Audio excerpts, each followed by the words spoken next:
The entire church was laughing, not the polite kind, the mean kind, the kind that crawls under your skin and stays there. Victor Crowley had arranged this wedding himself, and everyone in Red Hollow knew exactly why. To humiliate two people he considered beneath him. Gideon Hale, a broken rancher drowning in debt, and Naomi Whitaker, the woman this town had spent years mocking for being too strange, too sharp, too much. But when Gideon stepped forward and silenced that crowd with 3 quiet words, something shifted. And Victor Crowley, for the very first time, felt something he didn't recognize. Fear.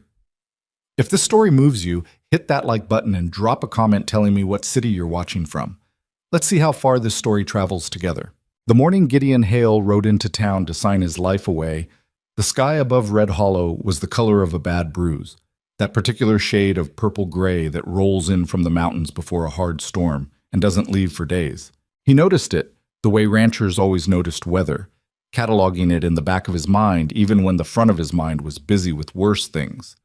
The bank papers were folded inside his coat pocket, pressed against his ribs. He'd read them so many times in the past 2 weeks that he could recite the numbers in his sleep, $4,230. That was what he owed Victor Crowley.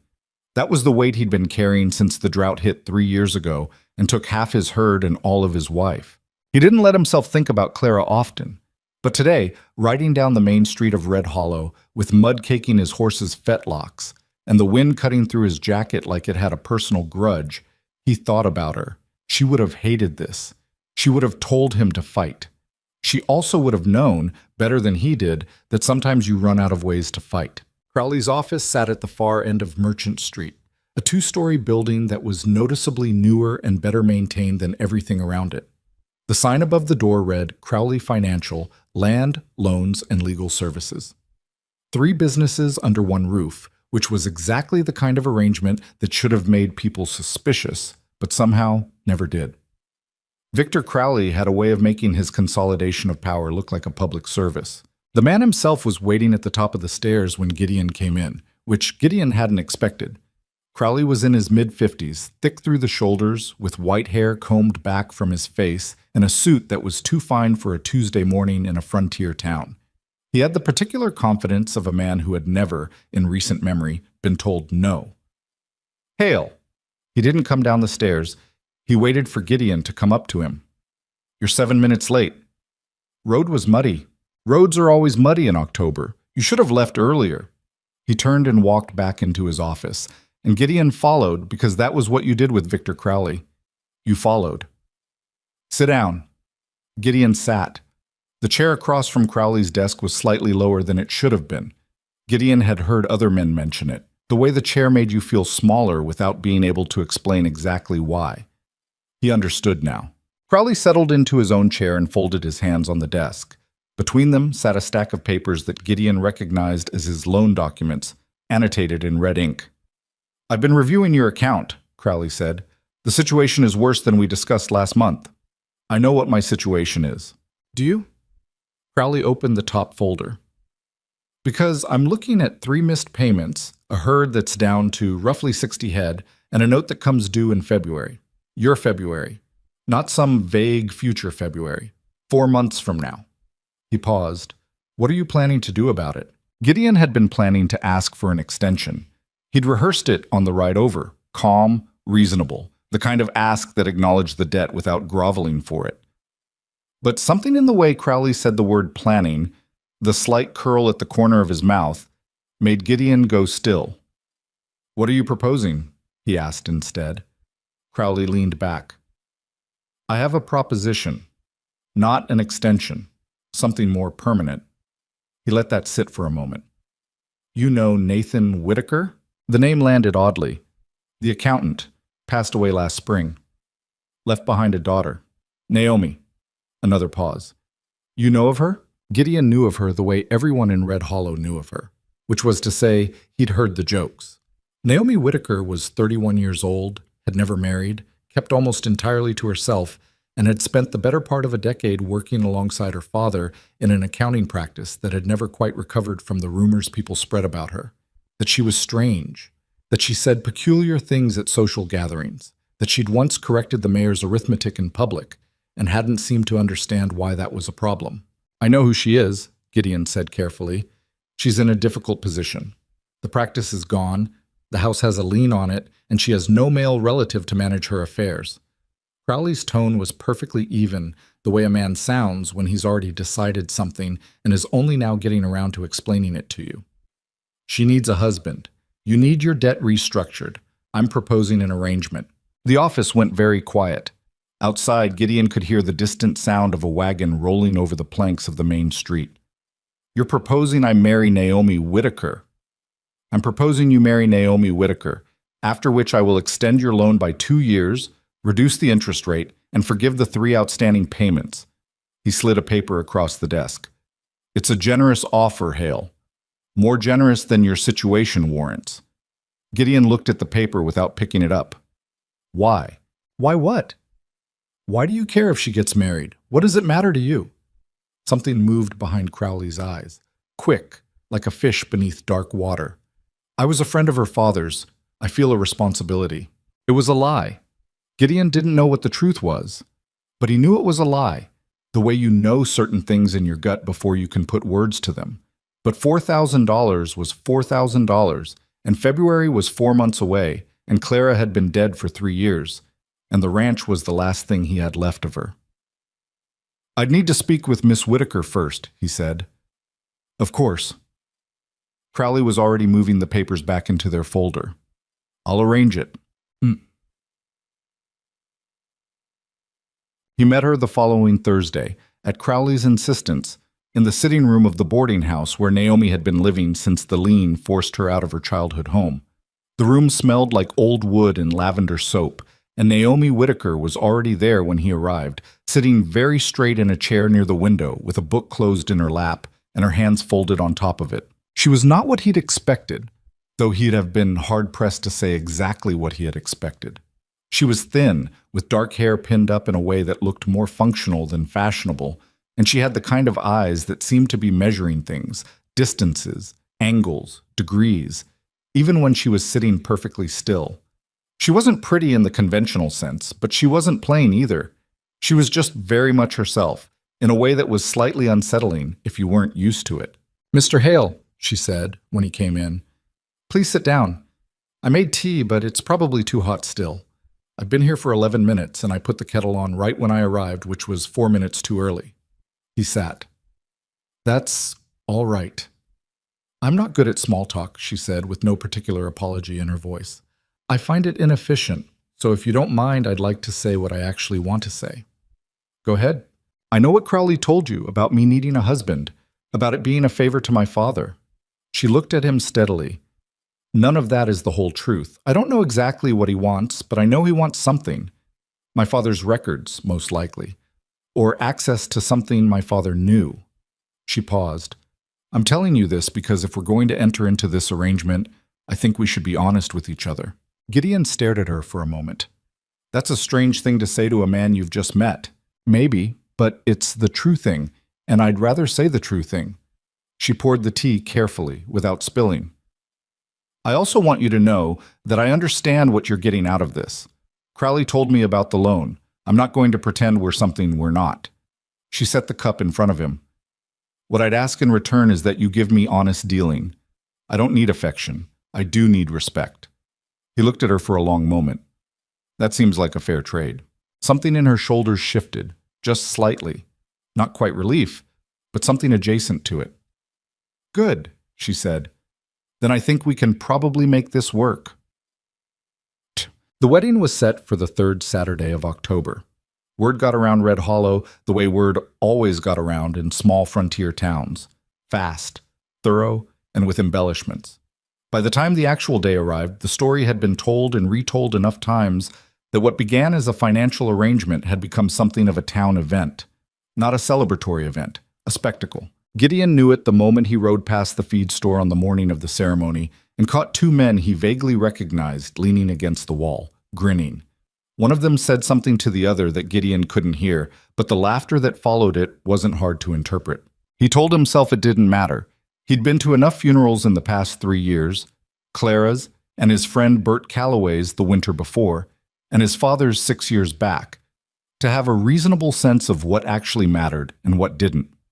The opinion of men who had nothing better to do on a Saturday than lean against the feed store and laugh at other people's weddings was solidly in the second category. The church was about 2/3 full, which was more people than Gideon had anticipated. Some of them were there out of genuine goodwill. Hattie Donnelly, who'd been a friend of Clara's, sat in the third row with her husband and gave Gideon a small nod when he came in. Reverend Marsh, who was performing the ceremony, had the pinched expression of a man trying very hard not to have an opinion. The rest of the crowd was there for the same reason people had always gathered to watch something they expected to go badly. Gideon stood at the front and waited. He was wearing the same suit he'd worn to Clara's funeral, which was the only suit he owned, and it didn't quite fit right across the shoulders anymore from 3 years of ranch work.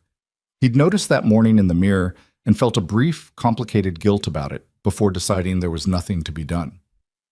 When the church door opened and Naomi came in, the murmuring started almost immediately. She was wearing a gray dress, not white, which was a choice people would talk about for weeks, and she walked down the aisle with her chin lifted and her eyes straight ahead, with the specific posture of someone who has decided that how other people behave is not her problem.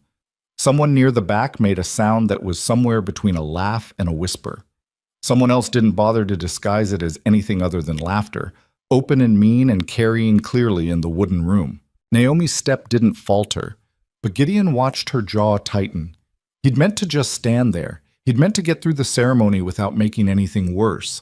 But something about watching her walk toward him with her chin up and her jaw set, with that specific kind of courage that isn't the absence of knowing how much it costs. It moved something in him that he hadn't expected to be moved. He took 3 steps down the aisle. The church went quiet, the way churches go quiet when something unexpected happens during a ceremony. Everyone watching, nobody sure what they were about to see. Gideon stopped in front of Naomi. She looked at him with those measuring eyes, and for just a second he saw something underneath the composure, a flicker of bracing herself, the particular flinch of someone waiting for the next blow. He held out his arm. "I'll walk with you," he said. His voice came out quieter than he intended, but the room was so silent that it carried anyway. She looked at his arm. Then she looked at his face. He wasn't sure what she was looking for, but whatever she found, something in her expression shifted. Just slightly, just enough. She took his arm. He walked her to the front of the church, and the laughter had stopped completely, and Victor Crowley, who was seated in the front pew with a small, satisfied smile that Gideon had no way of interpreting yet, watched this happen with eyes that didn't give anything away. Reverend Marsh cleared his throat. "Shall we begin?" The reception, such as it was held in the churchyard, where a few of the women from town had set out tables with food that nobody seemed particularly comfortable eating. Gideon stood near the fence with a cup of cider that had gone warm, watching people talk at each other while carefully not talking to him or Naomi. Naomi herself was standing a few feet away, and she was doing what he'd begun to realize was a characteristic thing for her. She was watching the crowd with that cataloging expression, like she was filing things away. "You didn't have to do that," she said, without looking at him. "Walk with me. I know. People will read into it. People read into everything. Might as well give them something worth reading." She glanced at him sideways, a quick look, more surprised than she'd probably intended. That was a strange thing to say. "It's a strange day." She turned back to the crowd. A small silence settled between them, not uncomfortable exactly, but new. The particular silence of two people who are still figuring out the shape of each other. "You know," Naomi said after a moment, "Crowley is watching us." Gideon didn't look. "Is he smiling?" "He was. He's not now." Gideon drank the last of his warm cider. "Interesting." "Yes," Naomi said. "That's what I thought." They rode out to the ranch that afternoon, the two of them on the wagon seat with a trunk of Naomi's belongings in the back. Not much, just books mostly, and a wooden box that she handled carefully and didn't explain. The sky had cleared while they were in the church, and now it was the sharp, glittering blue of a Wyoming October afternoon, the kind of day that felt almost too clear, like it was trying too hard. Gideon's ranch, their ranch now, legally, though the word there felt strange and provisional, sat about 4 miles east of Red Hollow, in a valley between 2 ridges of yellow-grassed hills. It was a modest operation by any real measure. A two-bedroom house that needed paint, a barn that needed a new roof on the north side, and roughly 800 acres of grazing land that ran along the creek. In good years, it was a real working ranch. In the past 3 years, it had been a slow emergency. He'd warned her about the state of it, in the matter-of-fact way he'd come to communicate with her. Just the facts, no apology, no inflation. She hadn't seemed particularly bothered. When the wagon came over the last rise and the ranch came into view, she was quiet for a moment. "The barn roof," she said. "How long has that been like that?" "Since last winter. Ice got under the shingles." "And the fencing along the East Creek?" He looked at her. "You can see the fencing from here?" "I can see it's not straight. It's buckling in two places. If cattle pressure that section, you'll lose the lower pasture." He stared at the fence line. She was right. The posts were leaning inward at a spot he'd been meaning to get to for 2 months. He'd grown so used to seeing it that he'd stopped seeing it. "I've been working alone," he said. "I know." She didn't say it with judgment. She said it the same way she said most things, like it was a fact among other facts, to be noted and accounted for. "We'll need to address it before the weather turns." "We." The words sat in the air between them for a moment. "All right," he said. The first 2 weeks were mostly adjustment. The adjustment of two solitary people learning to share a house without getting in each other's way, which turned out to be less difficult than Gideon had anticipated, partly because Naomi had very clear ideas about how things should be organized, and partly because she didn't waste words on things that didn't need words. She cooked breakfast and he cooked dinner.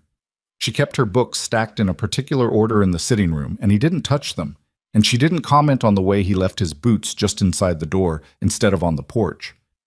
They were two people doing the practical work of living together, and the practical work turned out to be enough to structure most days around. What Gideon hadn't expected was how useful she was. He'd known, in an abstract way, that she had her father's accounting skills. He hadn't understood what that meant in practice until one evening, about 10 days after the wedding, when she came to him at the kitchen table where he'd spread out his papers, the loan documents, the ranch ledger, the 3 years of financial records he kept in a tin box under the bed. "May I look at these?" she asked. He gestured at the table. She sat down and began to read, and she read the way she did everything, which was quickly and carefully and with the particular focus of someone who doesn't need to read anything twice. An hour passed. The fire crackled. Gideon was reading the week-old newspaper and not entirely tracking its contents, aware of her across the table in the way you become aware of a lamp. Not intrusive, just present.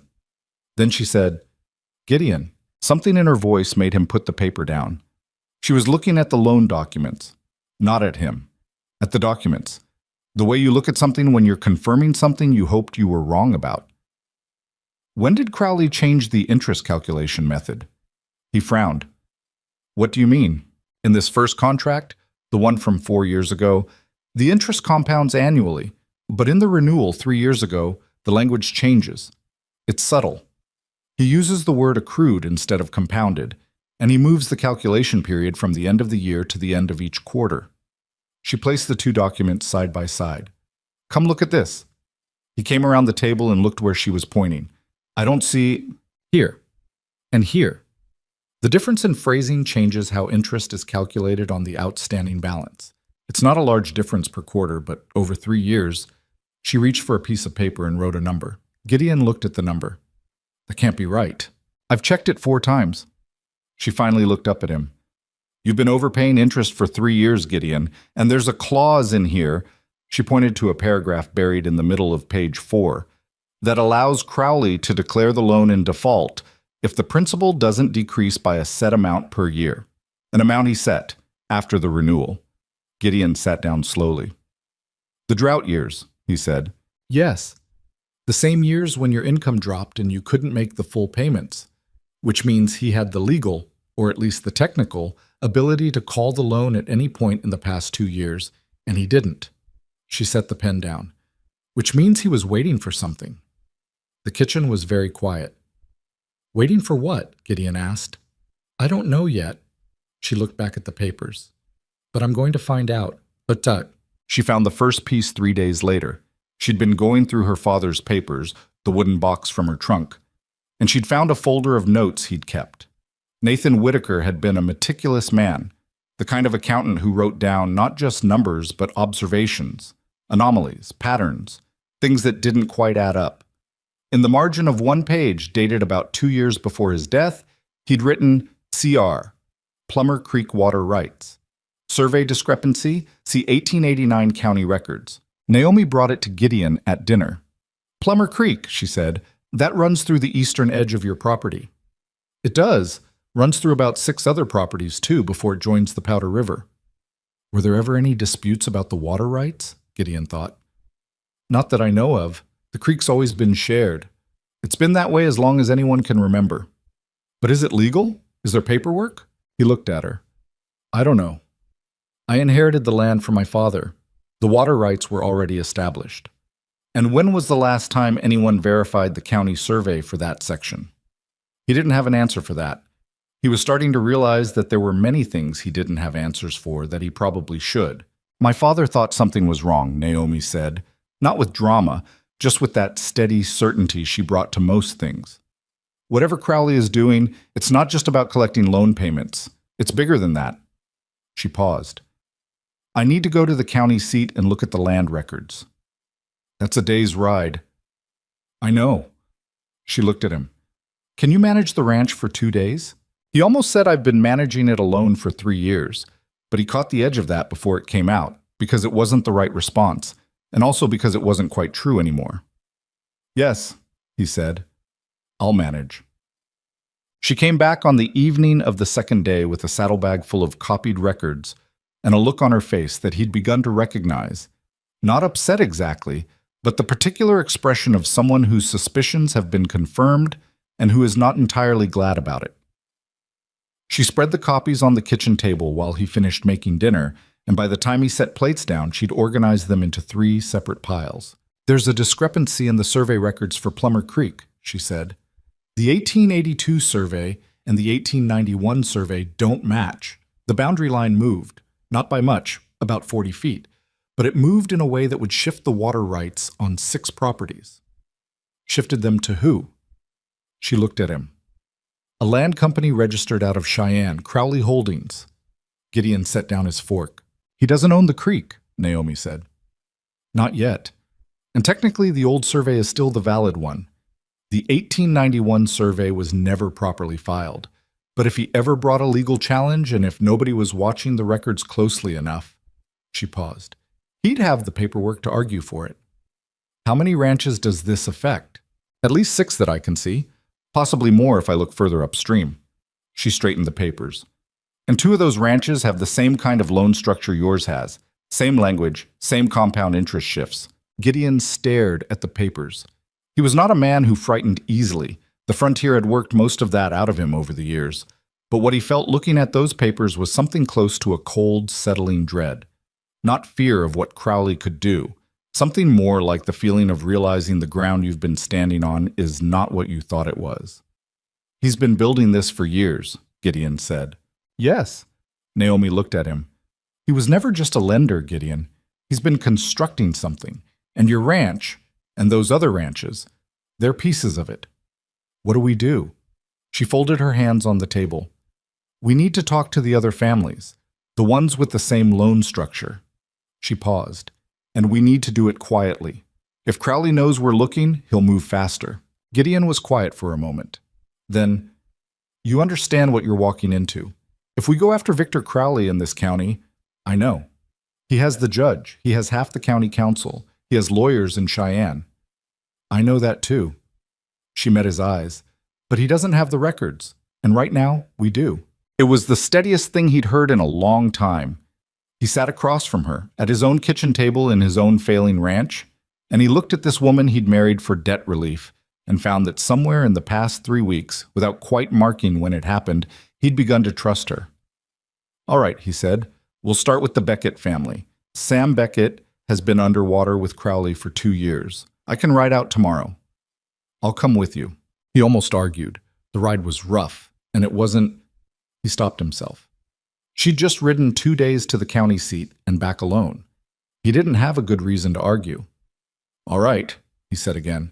We'll go together. Oh, well. Outside, the wind had picked up, carrying the particular edge of early November, the first real warning of winter coming down from the mountains. The lamp on the table threw their shadows long against the wall. Two people sitting across from each other over a spread of papers in a small house on a struggling ranch in a frontier town that had laughed at them both. Neither of them moved to clear the table. There was still too much to look at, too much to understand. But for the first time in 3 years, maybe longer, Gideon Hale felt something that was not quite hope, but was close enough to it that he didn't know what else to call it. He looked at the papers. He looked at Naomi, who was still reading, still filing things away behind those measuring eyes. Whatever Crowley had been building all these years, in the quiet and the shadows where nobody was watching closely enough, he'd made one mistake. He'd put these two people together. And now they were looking. Sam Beckett's ranch was 12 miles northeast of Gideon's, down a road that turned into something closer to a suggestion after the first 6 miles. Gideon had been out this way a handful of times over the years. Once when Sam's oldest boy broke his arm and they needed a second rider to go for the doctor. Once for a branding that turned into a 3-day affair when the weather came in. He knew the land well enough to navigate it, but he'd never paid much attention to where Beckett's creek boundary ran, or how the property lines connected to the larger survey of the valley. He was paying attention now. Naomi rode beside him on the gray mare he'd given her use of. She told him she could ride, and she could, though not gracefully, in the way of someone who'd learned from necessity rather than habit. She spent most of the ride looking at the terrain rather than the road, and twice she asked him to slow down so she could look at something. Once where Plummer Creek bent south and disappeared into a stand of cottonwoods, and once at a wooden survey marker half buried in the grass at the top of a rise. "That marker's wrong," she said. He stopped the horse. "How do you know?" "Because I have the 1882 survey in my head, and that marker is about 30 feet north of where it should be." She didn't get down to inspect it. She just looked at it for a moment, the way she looked at things she was filing away. Someone moved it. "Survey markers don't just move." "No," she agreed. "They don't." They rode on. Sam Beckett came out of his barn when they rode in, wiping his hands on a rag that didn't appear to be helping much. He was a big man, mid-40s, with the particular look of someone who'd been weathered by more than just sun and wind. There was a tightness around his eyes that Gideon recognized, because he'd seen it in his own mirror for the past 3 years. The tightness of a man holding something together that keeps trying to come apart. "Hale." He nodded, then looked at Naomi with the cautious expression of someone who'd heard the wedding gossip and hadn't quite decided what to do with it. "Ma'am." "Sam, this is my wife, Naomi." "I know who she is." He said it without any particular edge, which was the best Gideon had hoped for. "Come inside. Ellen's got coffee." Ellen Beckett was a small, quiet woman who poured coffee without being asked, and then stayed in the kitchen doorway with the particular posture of someone who wanted to hear what was being said, but didn't feel entitled to sit down for it. Gideon had always liked her, in the way you like people you don't know well but can read easily. She was straightforward and tired, and trying not to show the tired. Gideon let Naomi take the lead, because it was her ground. She put the copied records on the table without preamble. "Mr. Beckett, I need to ask you some questions about your loan with Victor Crowley, and I want to be honest with you about why." Sam looked at the papers, then at her, then at Gideon. Gideon nodded. "All right," Sam said slowly. "When did you renew your loan? Was it 3 years ago or 4? 3. Right after the drought took the south herd. And did the terms change when you renewed?" A pause. Sam's jaw worked. "He told me the rate went up because of the risk, said it was standard." "It wasn't standard." Naomi turned to the relevant page. "The interest calculation changed in a way that isn't obvious unless you read the language carefully. Most people don't, and Crowley knows that." She pointed to the clause. "This changed how interest accrues, not by a lot, per quarter, but over 3 years." She wrote the number. Sam stared at it. Ellen came all the way into the kitchen. "That's how much extra I've paid?" Sam's voice was flat in the way voices get when the emotion is too large to come out as anything. "That's how much more than you should have." Naomi pulled out the second set of records. "There's also something in the land survey that concerns me. Does Plummer Creek run along your northern boundary?" "It does." And has anyone ever challenged your water rights on that section? Sam and Ellen exchanged a look. Not directly, Sam said, but 2 years ago, Crowley's man came out and said he was doing a routine survey update. Wanted to walk the property line. We let him. He stopped. Was that a mistake? It may have been how he got the marker moved. Naomi kept her voice even. I'm not certain yet, but I think what Crowley is doing goes beyond individual loans. I think he's positioning himself to eventually claim water rights on Plummer Creek. And the ranches along it, yours, Gideon's, probably the Harmon place, and the DeLuca operation further up, are the ones in his way. The kitchen was quiet enough that Gideon could hear the fire popping. He'd need the land to collapse first, Sam said, finally understanding it. That's why the loans, that's why the terms. He squeezes us until we can't make the payments, calls the notes, takes the land, and then he owns the water, Naomi finished. Yes. Ellen sat down. She sat down like her legs just stopped working, in the abrupt, unguarded way of someone who's been standing because they thought things were manageable and has just found out they aren't. How many ranches? She asked. At least 6 with the same loan structure, possibly more. And do the others know? Not yet. Sam looked at Gideon. What do you want from us? Right now, Gideon said, we just want you to know. And we want to know if you're willing to let Naomi look at your loan documents. All of them. Every piece of paper Crowley ever gave you. Sam reached across the table and put his hand flat on the records Naomi had brought. It wasn't a dramatic gesture. It was the gesture of a man making a decision that he knows is going to cost him something, but has decided the cost is worth it. I'll get the box, he said. They spent 4 hours at the Beckett table. Naomi went through Sam's papers the way she went through everything, methodically, without rushing, making notes in the small leather-covered book she carried in her coat pocket. By the time they left, the afternoon had aged into something gray and cold, and Gideon could see his breath on the air. They rode for a mile in silence before Naomi said, It's worse than I thought. How much worse? Sam's loan has a clause yours doesn't, a right of first refusal clause on the land if the note is called, which means if Crowley forecloses, Sam can't sell to anyone else first. Crowley gets to buy it at whatever price he names. Gideon turned that over. That can't be legal. It may not be. But it would take a lawyer and money to challenge it, and Crowley knows that Sam doesn't have either. She was quiet for a moment, watching the road. He's very careful about who he puts which clauses in front of. He gives the most aggressive terms to the people least likely to have the resources to push back. He's been doing this a long time. Yes, she looked at the horizon. But he's also gotten comfortable. Comfortable people get sloppy. He left a trail, Gideon. He didn't think anyone would put it together. A beat. He didn't think anyone like me would look. There was something in that. Not bitterness exactly, but an awareness of how the thing had played out and what it meant about what people had assumed about her. Gideon didn't say anything because it didn't seem like the kind of thing that needed comment. It just needed to be acknowledged. Well, he said after a moment, he was wrong about that. She didn't look at him, but something around her mouth changed, barely, in the way of someone who's not accustomed to being treated like they got something right. They rode on into the cold. Over the next 3 weeks, they visited 5 more ranches. It wasn't simple.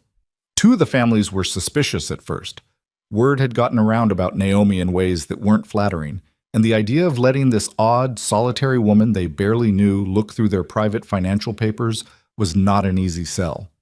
Martin Harmon, whose spread ran along the upper section of Plummer Creek, came to the door with a rifle and spent 10 minutes asking Gideon pointed questions about what exactly he thought he was doing before his wife, Ruth, came and took the rifle away and told him to stop being a fool and let people in. The Harmon kitchen was crowded by the end of the evening. Their daughter was there, and their 2 sons-in-law, and a neighbor named Pete Griggs who'd ridden over for something unrelated and then stayed when he understood what was happening. Naomi laid out what she'd found, not dramatically, just plainly, with the documents as evidence, and the room went through a series of reactions that Gideon had begun to recognize from the other kitchens. Disbelief first, then the slow, stomach-dropping recognition, then the particular anger of people who feel they've been made foolish without having done anything foolish. I knew something was wrong, Ruth Harmon said. She said it to her husband, not to anyone else. 2 years ago, when the payment went up and he said it was in the contract. I told you to get someone to look at that contract. Martin's face did something complicated. I looked at it. You're not an accountant, Martin. Well, neither is she. He gestured at Naomi, not rudely, but with the reflexive defensiveness of a man whose judgment is being questioned. No offense. My father was, Naomi said evenly. I worked with him for 11 years, and I've spent the past 3 weeks looking at nothing but Crowley's financial records. She turned a page. I could be wrong about some of the finer legal points. I'm not a lawyer, but I am not wrong about the arithmetic. Martin looked at the numbers. He looked at them for a long time. No, he finally said, you're not wrong about the arithmetic. Pete Griggs, who'd been quiet in the corner, spoke up. My family's loan isn't with Crowley. It's with the Territorial Bank in Casper. He paused. But my brother-in-law's is. And he's been telling me for a year that something's off with his payments. What's his name? Naomi asked. Davis Webb. He's got 200 acres up past the North Ridge. Naomi wrote it down. By the end of the night, they had 4 more names. The problem was time. Gideon understood that before Naomi said it out loud, but she said it out loud anyway, because she was direct that way, and because she thought being direct was more useful than letting things be implied. They were sitting at their own kitchen table again, later than either of them usually stayed up, with the lamp low and the papers spread between them the way they always were now, the papers that had become the central fact of their household. February, she said. Your note comes due in February, and I think Crowley is going to move before then. Move how? I've been thinking about why he set up this marriage in the first place. My father's records. Whatever my father found, Crowley is worried about it. She tapped her notebook. My father was careful. He didn't write everything down.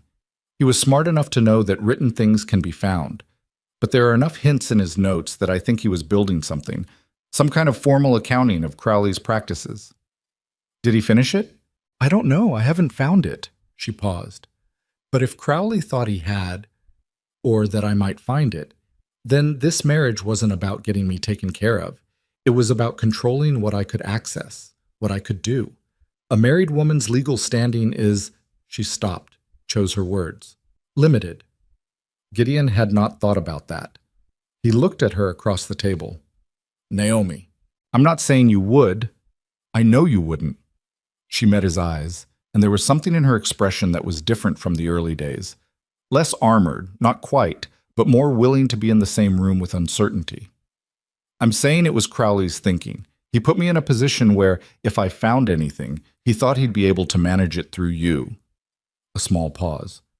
He doesn't know you very well. Gideon didn't know what to do with that exactly. He filed it somewhere, the way she filed things. What do we need? More people? More records? And something my father might have left that I haven't found yet. She looked down at her notebook. There's a woman I haven't spoken to yet, Adelaide Marsh, as the Reverend's wife. I don't think she has a loan with Crowley, but she's been in this town for 30 years and she knows things. People talk to her. She paused. She's also the one person in Red Hollow who was always decent to me. Gideon nodded. Go see her. I want to go tomorrow. Then go tomorrow. He looked at the papers. I'll ride out to the Webb place in the morning. She nodded and began gathering the papers into their organized stacks. She always did this before they ended a night's work, sorting everything back into its specific order, the way you'd pack equipment at the end of a long day so it was ready for the next one. He watched her do it, the careful way she handled each document, and thought about what she'd just said about Crowley's plan, and what it meant that the plan had been built on the assumption that she was someone who could be managed. He thought about the church 3 weeks ago, the laughter, her chin up, walking toward him. He was still learning who she was. There were whole rooms of her he hadn't opened yet, whole histories he knew nothing about. But the shape of her, the particular way she moved through the world, direct and thorough and undeterred by what people thought of her, even when it clearly cost her something. He respected it in the uncomplicated way you respect people who are genuinely themselves. You should sleep, he said. She looked up. So should you. I know. He stood and then, because it seemed like the right thing, and he was still figuring out what the right things were with her, he said, You're going to figure this out. She looked at him for a moment with those level, measuring eyes. Then she said, We are. He found he didn't have an argument for that. Atam. Adelaide Marsh was 70 years old and had the kind of memory that other people relied on, the living archive quality of someone who'd paid attention for decades in a place where most people were too busy surviving to notice what was happening around them. She received Naomi in her front parlor with the unguarded warmth of someone who'd never joined the town's consensus about her, which meant she greeted her the same way she always had, like a person who was welcome. "I wondered when you'd come," she said, when Naomi had barely sat down. Naomi looked at her. "You knew?" "I didn't know specifically, but I know what Crowley is, more or less, and I know what you are, more or less." Adelaide poured tea with the steady hands of someone who'd done it 10,000 times and was not going to rush. "Your father came to me, you know, about 2 years before he died." Naomi went still. "He was worried," Adelaide said. "He'd found something in Crowley's books. He'd been doing some accounting work for a business Crowley had a stake in, and he saw something that troubled him. He didn't tell me the details. He said he didn't want me involved." She set down the teapot. "But he said he was writing it down, all of it, somewhere safe." "Did he tell you where?" "No, he was careful about that." She looked at Naomi with the kind of direct, unpitying care that was harder to receive than kindness. "But he did say one thing. He said if anything happened to him, and if you ever needed it, you'd know where to look. Because you were his daughter, and you thought the way he did." The parlor was very quiet. Naomi sat with that for a moment, the weight of it, the grief that was old enough not to be sharp anymore, but that still had edges if you leaned into it. Her father had known. He'd tried to protect her by not telling her, and then he'd died with whatever he'd found still hidden, and she'd spent 1.5 years not knowing any of this. "He was protecting me," she said. "Not a question." "Yes." Adelaide picked up her own tea. "He also had a lot of faith in you, Naomi, more than you might know. He talked about you like—" She paused. "Like you were the thing he was most proud of, in a life that hadn't always given him much to be proud of." Naomi looked down at her tea. There was a moment where she was just present with that, not analyzing it or filing it away, just sitting with it the way you sit with something that's too large and too real to do anything else with. Then she straightened. "The house. When Crowley put the lien on the house, they cleared it out. I took everything I could carry," she thought. "But my father had a room he used as an office. There was a loose board under the desk. He kept his good pen there and the extra keys." A pause. "And I never checked it, because I was in too much of a hurry to leave." Adelaide looked at her. "The house has been empty since." "Crowley hasn't sold it yet?" "He's been asking too much for it. Nobody in Red Hollow can afford his price, and nobody from outside wants to buy into this particular county right now." A small, wry turn of her mouth. "Which is, I think, an accidental consequence of his own behavior." Naomi stood up. "I need to get into that house." "I expect you do." Adelaide stood with her, moving toward the door with the unhurried purpose of someone who's made up her mind. "I happen to know that the kitchen window latch has been broken for 15 years. Nathan never fixed it." She paused, and her eyes were sharp and clear and entirely innocent.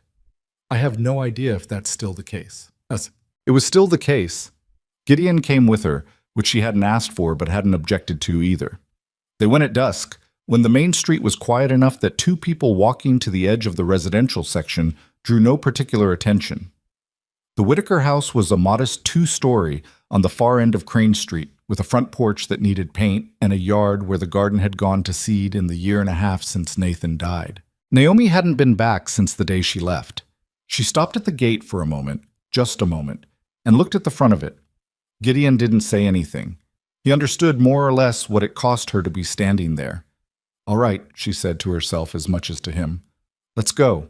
The kitchen window opened easily. Inside, the house smelled like dust and old paper and the specific absence of people, the way places smell when they've been empty long enough that they've stopped waiting for anyone to come back. Naomi moved through it without lighting a lamp until they reached the interior hallway where the windows were small enough that the light wouldn't carry. Her father's office was at the back of the house, a small room with built-in shelves that had been emptied out. The desk was still there. It was old and heavy and apparently not worth the effort of moving. She went straight to it, got down on her knees on the dusty floor, and ran her hand along the underside of the central drawer housing until she found the seam. The board lifted cleanly. Inside, a folded oilskin packet tied with the length of brown cord. She sat back on her heels and looked at it for a second. Then she took it, carefully, the way she'd handled everything, and they went back out the kitchen window and into the cold night, with Nathan Whitaker's hidden work tucked inside her coat. They read it at home at the kitchen table with the lamp turned up as high as it would go. It was 17 pages, dense with numbers and Nathan's careful handwriting, and it took Naomi an hour to read it, while Gideon sat across from her and watched her face and did not speak. When she finished, she set the pages down. She was quiet for a moment. "What is it?" Gideon asked. "Gideon, it's everything."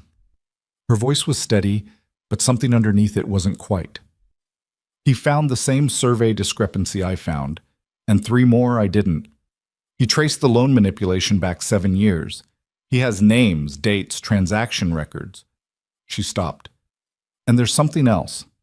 A transaction between Crowley and a county official, a land assessor named Fuller. Crowley paid him. It's in the ledger." She tapped the pages. "My father copied it out exactly." Gideon was quiet for a moment. "Fuller? He's still the assessor?" "Yes." She looked at him. "This isn't just Crowley anymore. It goes into the county government." The lamp flickered in a draft from somewhere. Outside, the wind had picked up again, the way it did in November when it came down from the higher country and didn't have anything to slow it down. Gideon thought about the 6 families they'd talked to, the names Naomi had written in her notebook, the survey markers that had been moved. "We can't go to the county sheriff," he said. It wasn't a question.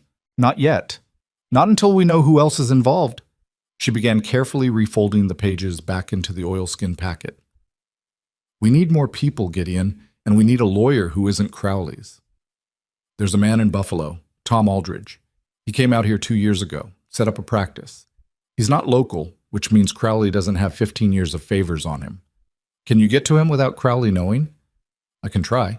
She tied the cord back around the packet and held it for a moment, her hands flat on top of it.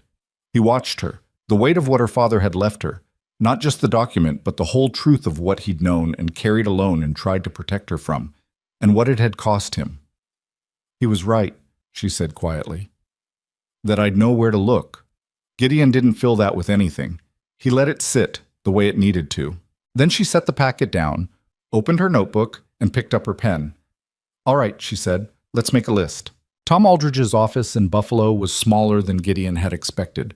1 room above a dry goods store, with a desk that took up most of the floor space and law books stacked in piles that suggested organization had been attempted and mostly abandoned.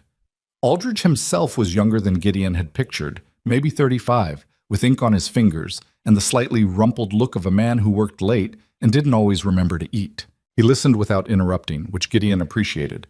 He'd brought Naomi, and she did most of the talking, laying out the loan structure first, then the survey discrepancy, then Nathan's hidden record. She put the oilskin packet on the desk and let Aldridge read through it himself. And while he read, she watched him the way she watched everything, tracking his reactions, cataloging them. When he finished, he set the pages down and was quiet for a moment. "How many families?" he asked. 9 confirmed, Naomi said. "Possibly 4 more. We haven't been able to reach everyone yet." "And this assessor, Fuller. His name appears in my father's ledger copy 3 times.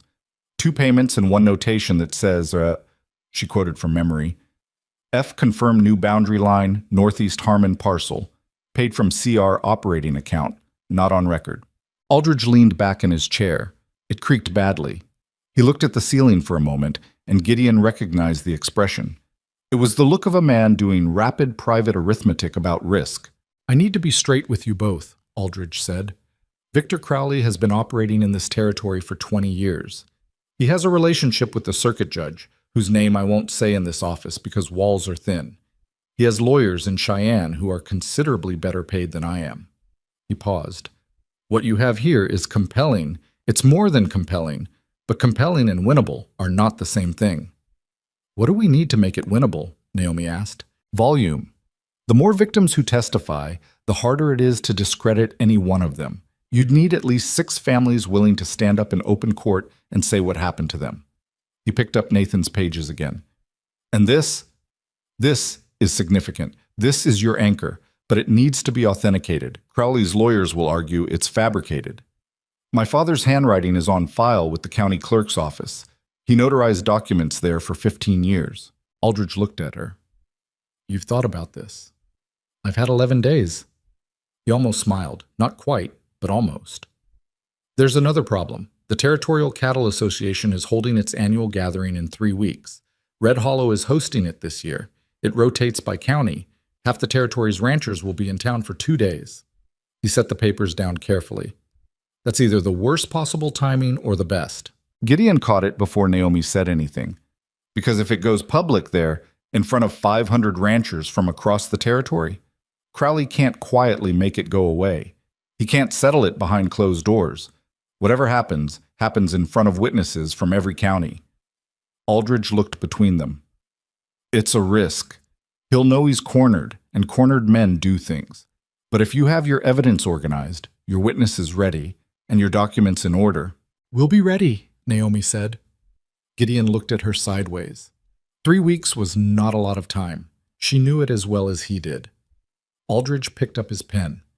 Then let's start with what we need. They drove back in the dark, 3 hours on a road that required attention even in daylight. For the first hour, neither of them spoke much. The particular silence of two people processing the same information separately, each working through their own version of the problem. It was Naomi who broke it, and what she said wasn't what Gideon expected. He's going to find out, she said. Before the gathering, someone will tell him. Probably. 9 families. That's a lot of people who know something. She wasn't being pessimistic. She was being exact, the way she always was. Someone will let it slip, or Crowley will hear something through the sheriff's office, or Fuller will notice people asking about the survey records. So what do? We move faster than he expects. She pulled her coat tighter against the cold coming off the road. I want to go back to the Beckett place tomorrow and get Sam's written statement, and I want to reach the DeLuca family before the end of the week. That's a long ride. Yes. He looked at her profile in the dark. She looked tired. The real kind of tired, not the kind you can fix with one good night's sleep. She'd been working on this for weeks without stopping, and he'd watched the particular thing it did to her, sharpened some things, wore down others. The composure was still there, but it cost her more than it used to. Naomi. When did you last sleep a full night? A pause. I sleep. That's not what I asked. She didn't answer immediately, then, I keep thinking about my father, about him sitting on all of this alone. 2 years of knowing and not being able to... She stopped. I don't want to waste it. Whatever he found, whatever it cost him. I don't want to get this wrong. Gideon thought about Clara and how grief had a particular gravity to it, how it pulled you toward the work, because the work was the thing you could control when everything else felt like it was sliding. You're not going to get it wrong, he said, but you also won't be any use to anyone if you run yourself into the ground before the gathering. She was quiet. Then, to his mild surprise, you're probably right. I usually am, about the practical things. She made a sound that was almost a laugh. Not quite, but the closest thing he'd heard from her, and it surprised them both slightly. Don't push it, she said. He didn't. But he was smiling at the road for the next mile, in the dark, where she couldn't see it. Crowley found out on a Wednesday. Gideon knew it the same afternoon because Walt Pruitt, who ran the feed store and had approximately 0 talent for keeping information to himself, came out to the ranch on the pretense of delivering a supply order that wasn't due for another week, and spent 10 uncomfortable minutes drinking coffee in the kitchen before he finally said what he'd come to say. Crowley came by the store this morning, Walt said. He was a decent man, nervous by nature, the kind of person who meant well and occasionally got in the way of it. He was asking questions about you, about... He glanced at Naomi, who was sitting at the table with her papers and had not looked up. About what you've been doing, who you've been visiting. What did you tell him? Gideon asked. Nothing. I don't know anything, so there wasn't anything to tell. Walt turned his coffee cup in his hands. But he knew, Gideon. He knew you'd been to see Sam Beckett and Martin Harmon. He knew she'd been to the county seat. Another glance at Naomi. He called her. He used a word I won't repeat, said she was causing trouble and that you ought to rein her in. The kitchen went very still. Naomi put her pen down. She did it carefully, the way she did everything carefully, setting it parallel to the notebook's edge. Then she looked at Walt Pruitt. "What word?" she said. Walt looked mortified. "Ma'am, It's all right, Walt," Gideon said before it could go further. He kept his voice level. "I appreciate you coming out."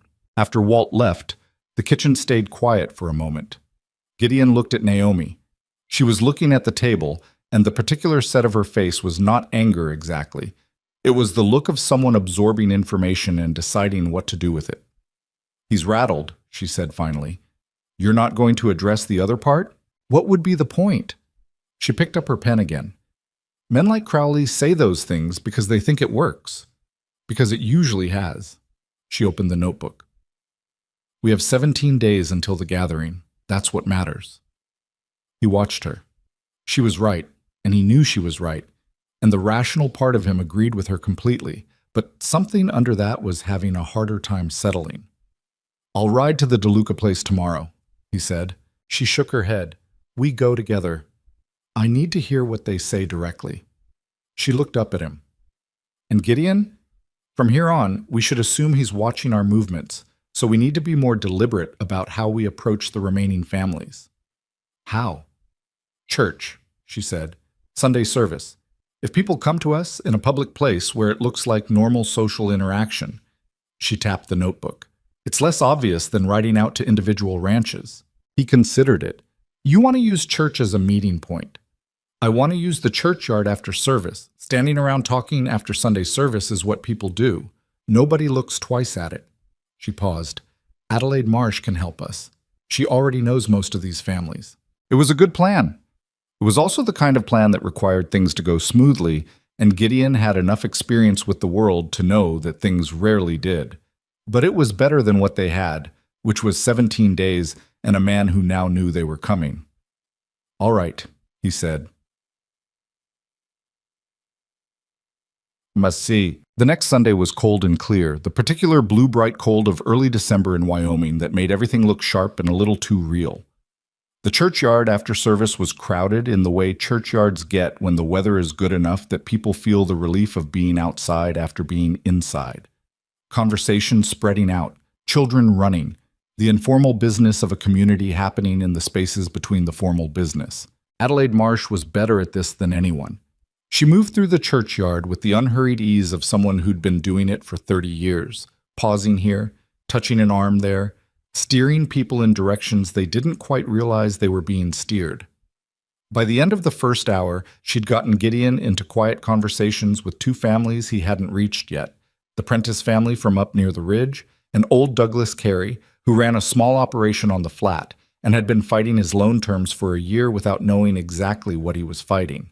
Naomi, meanwhile, was standing near the fence with Ellen Beckett and Ruth Harmon, and the conversation looked social from the outside.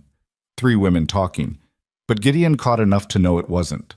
She was coordinating, asking who else had come, who was still missing, what the Harmon sons-in-law had decided. He'd begun to understand something about her over these weeks that he hadn't seen at first. She was methodical, yes, and precise, and she had little patience for social performance. But she wasn't cold. There was something in her that responded to people who were honest with her, something that opened slightly in the presence of real feeling. He'd watched her with Ellen Beckett, whose worry for her family was plain in every line of her face, and Naomi had sat with that worry in a way that was genuinely present, not fixing it, just there. He didn't know what to do with what he was noticing exactly. He filed it the way she filed things. Reverend Marsh found Gideon near the gate with an expression that walked a careful line between pastoral concern and something more pointed. He was a careful man, the Reverend, who'd been married to Adelaide long enough to know how to read situations without having to be told about them directly. "Victor Crowley came to see me yesterday," Marsh said quietly, while looking across the yard as if they were discussing the weather. "I imagine he did. He told me you and your wife are spreading misinformation about his business practices. Said it was creating division in the community." Marsh paused. "He also made a donation to the church roof fund, a large one." Gideon looked at him. "Are you telling me to stop?" "I'm telling you what he did." Marsh finally looked at him directly. I'm also telling you that Adelaide sat me down last night and explained in some detail what has actually been happening to the families in this congregation. He was quiet for a moment. I performed the funerals of 2 men in the past 3 years who died in circumstances that were, to my knowledge at the time, attributed to accident or illness. I'm now wondering if financial ruin played a role in what happened to those men. Gideon went still. He hadn't heard this. Who? Douglas Carey's brother, and a man named Henrik Solberg, who sold his land to a Crowley holding company 8 months before he died. His widow left the territory. Marsh looked back across the yard. I'm not accusing anyone of anything. I'm telling you that some of us have been watching this town for a long time and have not known what to do about what we've seen. A pause. We might know now. Gideon found Naomi near the fence, made eye contact, and gave a small nod. She excused herself from Ellen and Ruth and came to him, and he told her what Marsh had said quietly while they stood at the edge of the yard. She listened without expression. Then she said, Solberg's widow, do you know where she went? I don't, but Marsh might. I need to find her. She looked across the yard, doing that thing she did, rapid inventory, reading the room. If she'll testify to what happened to her husband's land, what terms he was under, what Crowley's people said to him before he sold, she paused. We need her. That's a lot of ifs. Everything right now is a lot of ifs. She met his eyes. But we have 11 days and Crowley is already moving. We can't afford to not follow it.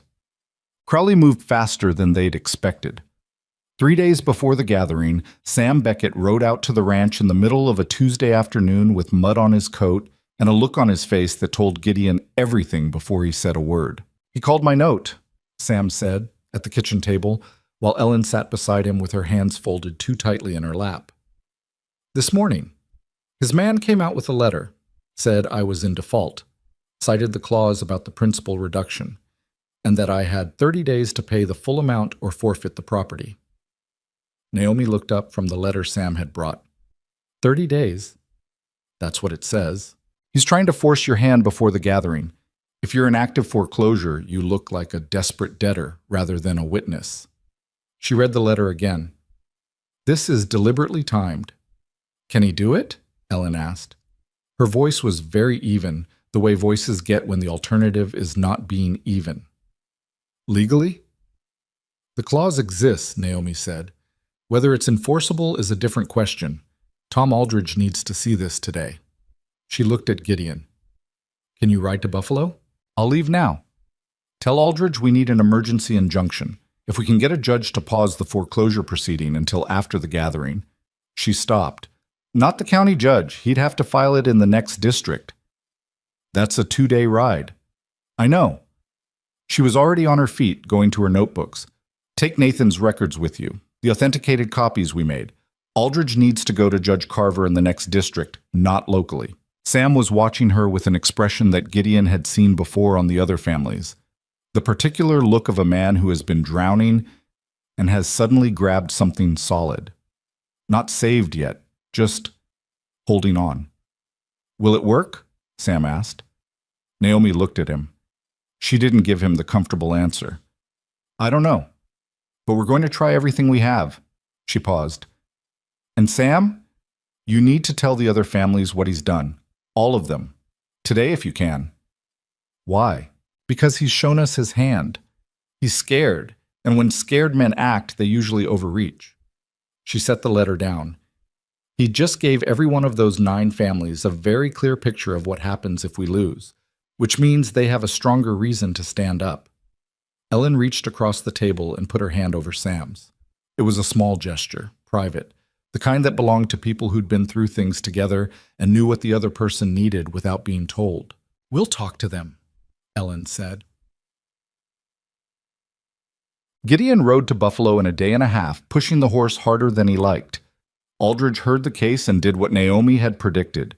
He swore under his breath once, quietly, and then went to find his hat and coat. The injunction from Judge Carver came through with 2 days to spare. It wasn't a victory. It was a pause, a legal hold on the foreclosure proceeding pending review of the disputed loan terms. It meant Sam Beckett kept his property for now. It also meant, as Aldridge explained when he handed Gideon the paperwork, that the legal machinery had officially been set in motion, and Victor Crowley would know it. "He'll come at you harder," Aldridge said at the door.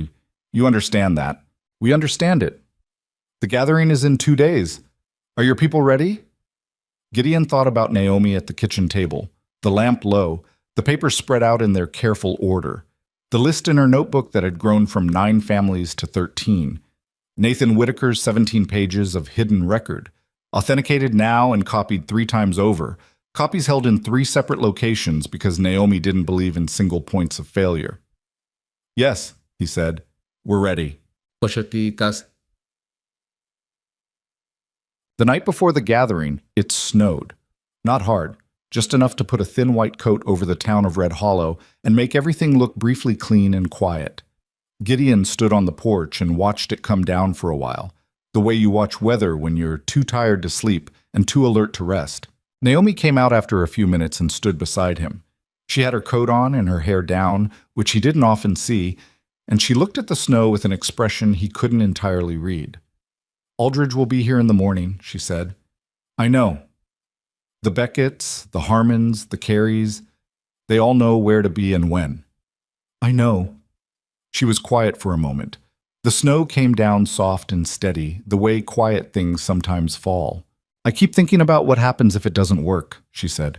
Not with panic, just with the honesty she usually reserved for the papers. "If Crowley manages to turn the crowd, or if someone backs down at the last minute, or if—" "Naomi," she stopped. "You've built the best case you can build. Your father gave you the foundation and you built the whole thing on top of it." He looked at the snow. "Whatever happens tomorrow, you did the work. That part's done." She was quiet for a long time. Long enough that he wasn't sure she was going to say anything else. Then, "I'm not used to someone standing next to me." He understood what she meant. Not literally, standing on a porch. The other kind. The kind that counted. "I know," he said. She looked at him then, a long sideways look in the thin winter light, the kind of look that was taking stock of something it hadn't finished counting yet. Then she looked back at the snow. "We should sleep," she said. "We should." Neither of them moved for another few minutes. The snow came down. The town was quiet below them, not knowing yet what the morning would bring. Somewhere across Red Hollow, in the large house on the hill above Merchant Street, Victor Crowley was almost certainly awake too. Calculating, adjusting, looking for the angle he hadn't tried. He had 20 years in this county, and a judge in his pocket and lawyers who cost more than most ranchers earned in a year. What he didn't have was 17 pages in Nathan Whitaker's handwriting, authenticated and copied 3 times over. What he didn't have was 13 families who'd finally run out of reasons to stay quiet. What he didn't have was a woman who'd spent her whole life being underestimated and had finally found the right place to put everything that underestimation had built in her. Tomorrow, the entire territory would be watching. Gideon went inside. After a moment, Naomi followed. The morning of the gathering came in gray and cold, the snow from the night before still on the ground, but already churned to mud along the main street where wagons had been moving since before dawn. Red Hollow didn't host the Territorial Cattle Association gathering often enough to be easy about it. There was a self-conscious quality to the preparations, the way small towns get when they know they're being watched by a larger world than usual. By 8 in the morning, the fairgrounds at the south end of town were already crowded. Ranchers from 4 counties, stock buyers from Cheyenne, a handful of lawyers and land agents who followed the money wherever it gathered. The association had set up a main tent for the formal proceedings. Speeches, association business, a land auction scheduled for the afternoon. And around it, the informal commerce of the frontier, men trading information about feed prices and cattle disease and the reliability of various rail lines, the kind of talk that moved slowly and meant a great deal. Gideon arrived early, with Naomi beside him and Tom Aldridge just behind. He'd been to enough of these gatherings to read the social temperature of a crowd, and what he read this morning was the particular restlessness of people who'd heard something was coming without knowing exactly what. Word traveled in frontier communities the way water traveled. It found every crack and crevice, went where you didn't expect it. Enough people knew enough pieces of what was happening that the air had a charge to it. Victor Crowley arrived at 9 with 2 men Gideon didn't recognize and the county assessor Fuller, who kept slightly behind and to the left in the particular posture of a man trying to be present without being noticeable. Crowley himself looked exactly as he always looked, immaculate, controlled, moving through the crowd with the ease of a man who'd spent 2 decades ensuring that crowds parted for him. He saw Gideon from 30 yards away and held the eye contact for a moment before he looked away. No expression, just acknowledgement. Naomi watched this from beside Gideon. "He's already talking to people," she said quietly. "See? The 2 men from the association board near the main tent. He's been working this for days. Can he shut it down before we get to the floor?" "He can try." But Aldridge filed the record copies with the association secretary this morning, and those are already in the official file. She adjusted the satchel on her arm, the satchel that had not left her person since yesterday morning, containing Nathan's authenticated records and the organized testimony statements from 11 of the 13 families. Once it's in the official record, he can't make it disappear. Aldridge came up beside them. "The association president is a man named Cal Whitmore. I spoke with him an hour ago. He's not Crowley's man. He's from Laramie County. No financial ties here. He agreed to allow the matter to be raised during the open floor session at 11. "Did you tell him what it involved?" "I told him it involved evidence of systematic financial fraud affecting multiple member families. He was—" Aldridge paused, choosing words. "He was cautious, but he didn't refuse." "Cautious is fine," Naomi said. "We don't need him to be an ally. We just need the floor." They had 2 hours. Until what? Gideon spent those 2 hours moving through the crowd the way Naomi had asked him to. Not confrontationally, not with any particular purpose that would be obvious to a watcher, but stopping to talk to people he knew, introducing himself to ranchers from other counties when the opportunity came naturally, letting conversations find their own shape. He was good at this in a way that Naomi wasn't, and they both knew it. He had the manner of a man other men found easy to read, which meant they trusted him faster than they should have. But in this situation, that was useful. He found Davis Webb near the livestock pens and spent 20 minutes with him. Webb was a lean, quiet man who'd agreed to testify, but who'd gotten progressively more nervous as the gathering approached. Gideon had expected this.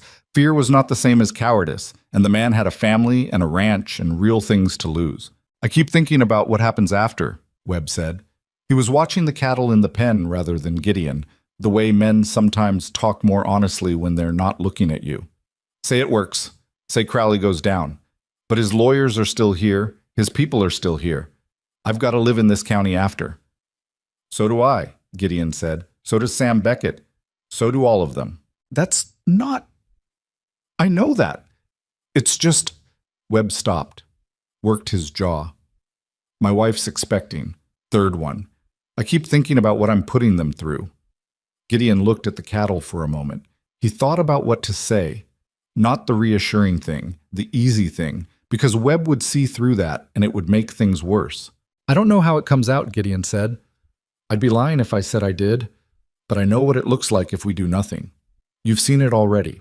The payments that never quite get you out of the hole. The terms that keep shifting just enough that you can never quite catch up. That doesn't stop. It doesn't get better on its own." He paused. "Your third child is going to grow up on land that either belongs to your family or doesn't. That part's already decided by what happens today." Webb was quiet.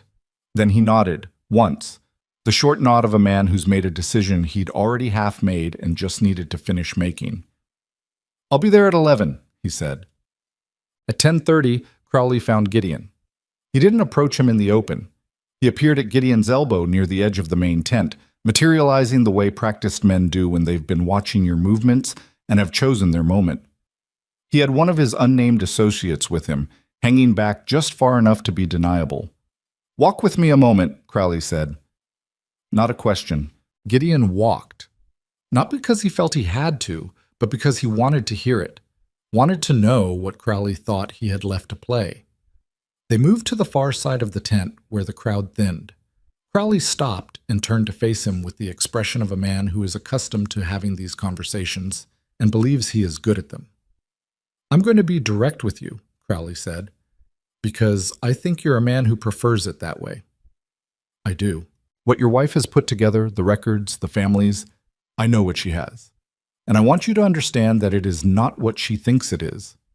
His voice was even, persuasive, the voice of a man who had said difficult things to people many times and had learned to deliver them without friction. Loan contracts are complex instruments. Interest calculations, restructuring clauses, these are not fraudulent practices. They are standard business tools that my lawyers can explain to any court in the territory. Your lawyers have been busy lately, Gideon said. They have, which should tell you something. Crowley held his gaze. Here is what I'm offering: a full restructuring of your loan, extended terms, reduced rate, the Sam Beckett foreclosure action withdrawn entirely. In exchange, you walk away from whatever your wife is planning this morning. A pause. Think about it as a practical decision. You have a ranch, you have a marriage, you have things to protect. Gideon looked at him for a long moment. He thought about the kitchen table and the papers spread across it every night for 6 weeks. He thought about Nathan Whitaker's 17 pages, hidden under a loose board for 2 years because a careful man had been afraid and hadn't known who he could trust. He thought about Ellen Beckett, sitting down hard when she understood what had been done to her family, and Douglas Carey's brother, and Henrik Solberg's widow, who'd left the territory. No, he said. Crowley's expression didn't change exactly, but something in it shifted. A very small recalibration, like a man adjusting his footing. Gideon, be reasonable. I am being reasonable. Gideon kept his voice level, the same way Naomi kept hers level when she was saying difficult things.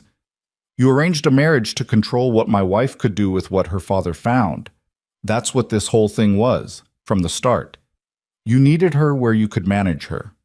He paused. It didn't work the way you planned. Crowley looked at him, and for just a moment, a brief, unguarded moment, Gideon saw something behind the control. It wasn't quite fear. It was the look of a man who has built his security on the assumption that certain people don't matter and has discovered he was wrong.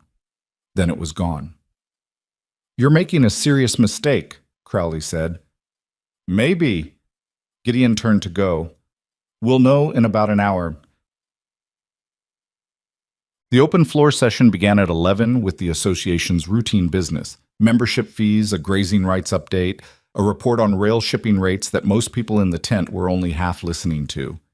Gideon sat in the third row with Naomi beside him, her satchel on her lap, her hands still. Around the tent, arranged without being obvious about it, were the 11 families: Sam and Ellen Beckett, Martin and Ruth Harmon, Douglas Carey, Davis Webb, 7 others. Aldridge sat at the end of the row with a leather briefcase and the expression of a man who runs through arguments in his head when he's waiting. Victor Crowley was in the front row, slightly to the left, with Fuller and his 2 associates. He had not looked back once. When Association President Cal Whitmore opened the floor for general matters, Aldridge stood. Mr. President, he said, I'm Tom Aldridge, attorney at law representing a group of member families in Johnson and surrounding counties. I'm requesting time to present evidence of systematic financial misconduct affecting multiple association members. The tent shifted. Not loudly, just the collective adjustment of several hundred people who've been waiting for something to happen and have just heard it start. Whitmore was a big, deliberate man who looked like he'd rather be doing almost anything else but who understood his position. How much time are you requesting? As much as the evidence requires, sir. Crowley's lead attorney, a man named Prentice, who'd arrived from Cheyenne yesterday, polished in a way that was slightly out of place on the frontier, was on his feet immediately. Mr. President, this is an association gathering, not a court of law. Whatever private disputes Mr. Aldridge's clients have with Mr. Crowley should be addressed through proper legal channels, not used to disrupt. They have been addressed through proper legal channels, Aldridge said, without raising his voice. A district court injunction was filed 48 hours ago. The matter is in active legal proceedings. What we are presenting today is not a legal proceeding. It is a disclosure to the members of this association, many of whom are directly affected and have a right to this information. Whitmore looked between them. I'll allow 20 minutes. If more time is needed, we'll assess. It took 3 hours. Naomi went first. She walked to the front of the tent, and she stood there in front of 400 and some ranchers and buyers and lawyers and association officials, and she did not apologize for being there, which was the first thing that made people pay attention. She was not the kind of person this crowd expected to see at the front of a room. She started with the arithmetic. Not the narrative, not the injustice, The numbers, clean and specific, laid out in a sequence that anyone could follow. This was deliberate. She'd told Gideon the night before, start with what nobody can argue with. The numbers don't have feelings. They just are. Victor Crowley's loan contracts use a compounding interest structure that was altered, without disclosure, in renewal agreements signed between 1889 and 1892, she said. Her voice was clear and carried well. I'm going to show you the specific language change, and then I'm going to show you the mathematical effect of that change over a 3-year period for a typical loan of $3,000. She put the documents on the display board that Aldridge had set up. 2 contracts, side by side. The language highlighted. The first contract from the original loan compounds annually. The renewal contract, same loan, same borrower, uses the word accrued and moves the calculation period to quarterly. This is not a standard term. It is not disclosed as a change, and over 3 years, on a $3,000 loan, it produces an additional liability of between $400 and $700, depending on the specific terms. Someone in the crowd said, "That's," and then stopped. For one family, Naomi said, multiply it by the 12 families currently identified as carrying this same loan structure, and the undisclosed additional liability extracted from this community over 7 years comes to approximately, she turned to the board and wrote the number, $6,400, conservatively. The tent was very quiet. Crowley's attorney was on his feet. Mr. President, this is a selective and misleading presentation of complex financial— Sit down, Prentice, said a voice from the middle of the crowd.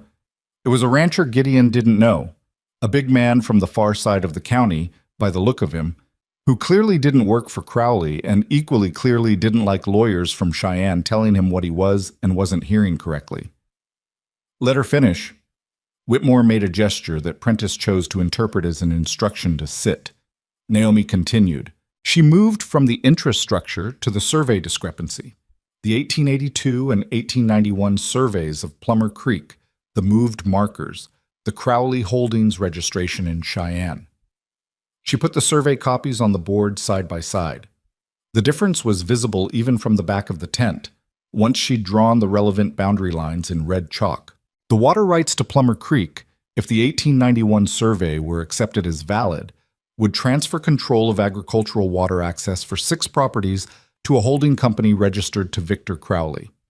This survey was never properly filed with the county.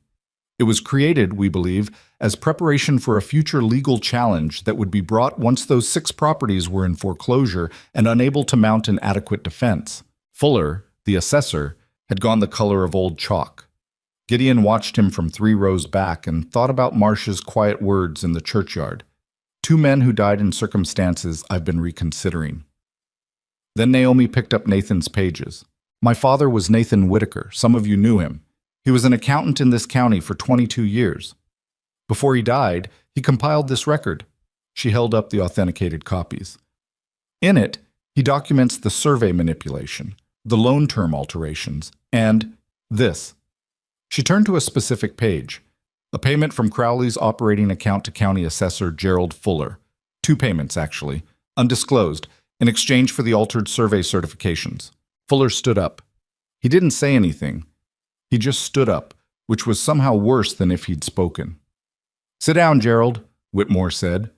His voice had changed. It was flat now, with the flatness of a man who has understood something and is very unhappy about it. Fuller sat.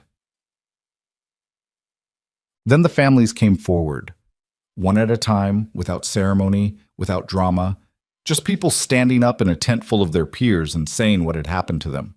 Sam Beckett talked about the renewal contract and the clause he hadn't understood, and the 3 years of watching his payments go out and his debt barely move. Ruth Harmon talked about the surveyor who'd come to walk their land and the marker that had been 6 inches from the fence when he arrived, and was not 6 inches from the fence when he left. Douglas Carey talked about his brother, quietly, in the particular way men talk about grief they haven't finished processing. Davis Webb stood up with his hat in his hands and talked about the right of first refusal clause, the one that would have let Crowley buy his land at whatever price he named if the note was called. He'd found out about it from Naomi 3 weeks ago. He said he'd read his own contract a dozen times and never seen it, because it was buried in paragraph 11 in language he didn't understand. And he said this without embarrassment, which was the hardest part for him, Gideon could tell. Crowley's attorney objected at intervals. Whitmore let him speak and then moved on. Crowley himself sat in the front row and said nothing. This was, Gideon understood, a tactical decision. A good one, actually. Crowley knew that anything he said would feed the narrative, and so he sat with his hands folded and his expression controlled and let his attorney do the objecting. He was still managing the situation the way he'd always managed situations, by controlling what he could and waiting for the rest to run its course. What he hadn't accounted for, what Gideon could see him not accounting for, watching from 3 rows back, was that the crowd wasn't going to run the way he expected. These were ranchers. They understood land and debt and water and the particular vulnerability of people who work the ground for a living. Some of them had their own uneasy feelings about their own loan arrangements. Some of them had heard rumors for years and not had anything solid to attach them to. Some of them were simply watching a woman stand at the front of a room and present a case that was tight and sourced and hard to dismiss. And they were thinking, the way people think when the evidence is in front of them and the math is correct, I believe her. After the 7th family, a man Gideon didn't recognize, rancher from 2 counties over, no connection to Crowley's operation, stood up without being asked. I want to say something, he said. Whitmore nodded. I've been doing business in this territory for 18 years. I've seen lenders, I've seen bad actors. What I'm hearing today is not a misunderstanding about contract terms. What I'm hearing is a man who's been robbing his neighbors for a decade, and I think every person in this tent can see that. And I think this association needs to take a formal position on it. The tent erupted, not into chaos, into the noise of several hundred people all having opinions at the same time, which is its own kind of chaos. Whitmore was on his feet calling for order. Prentice was talking loudly to no one in particular.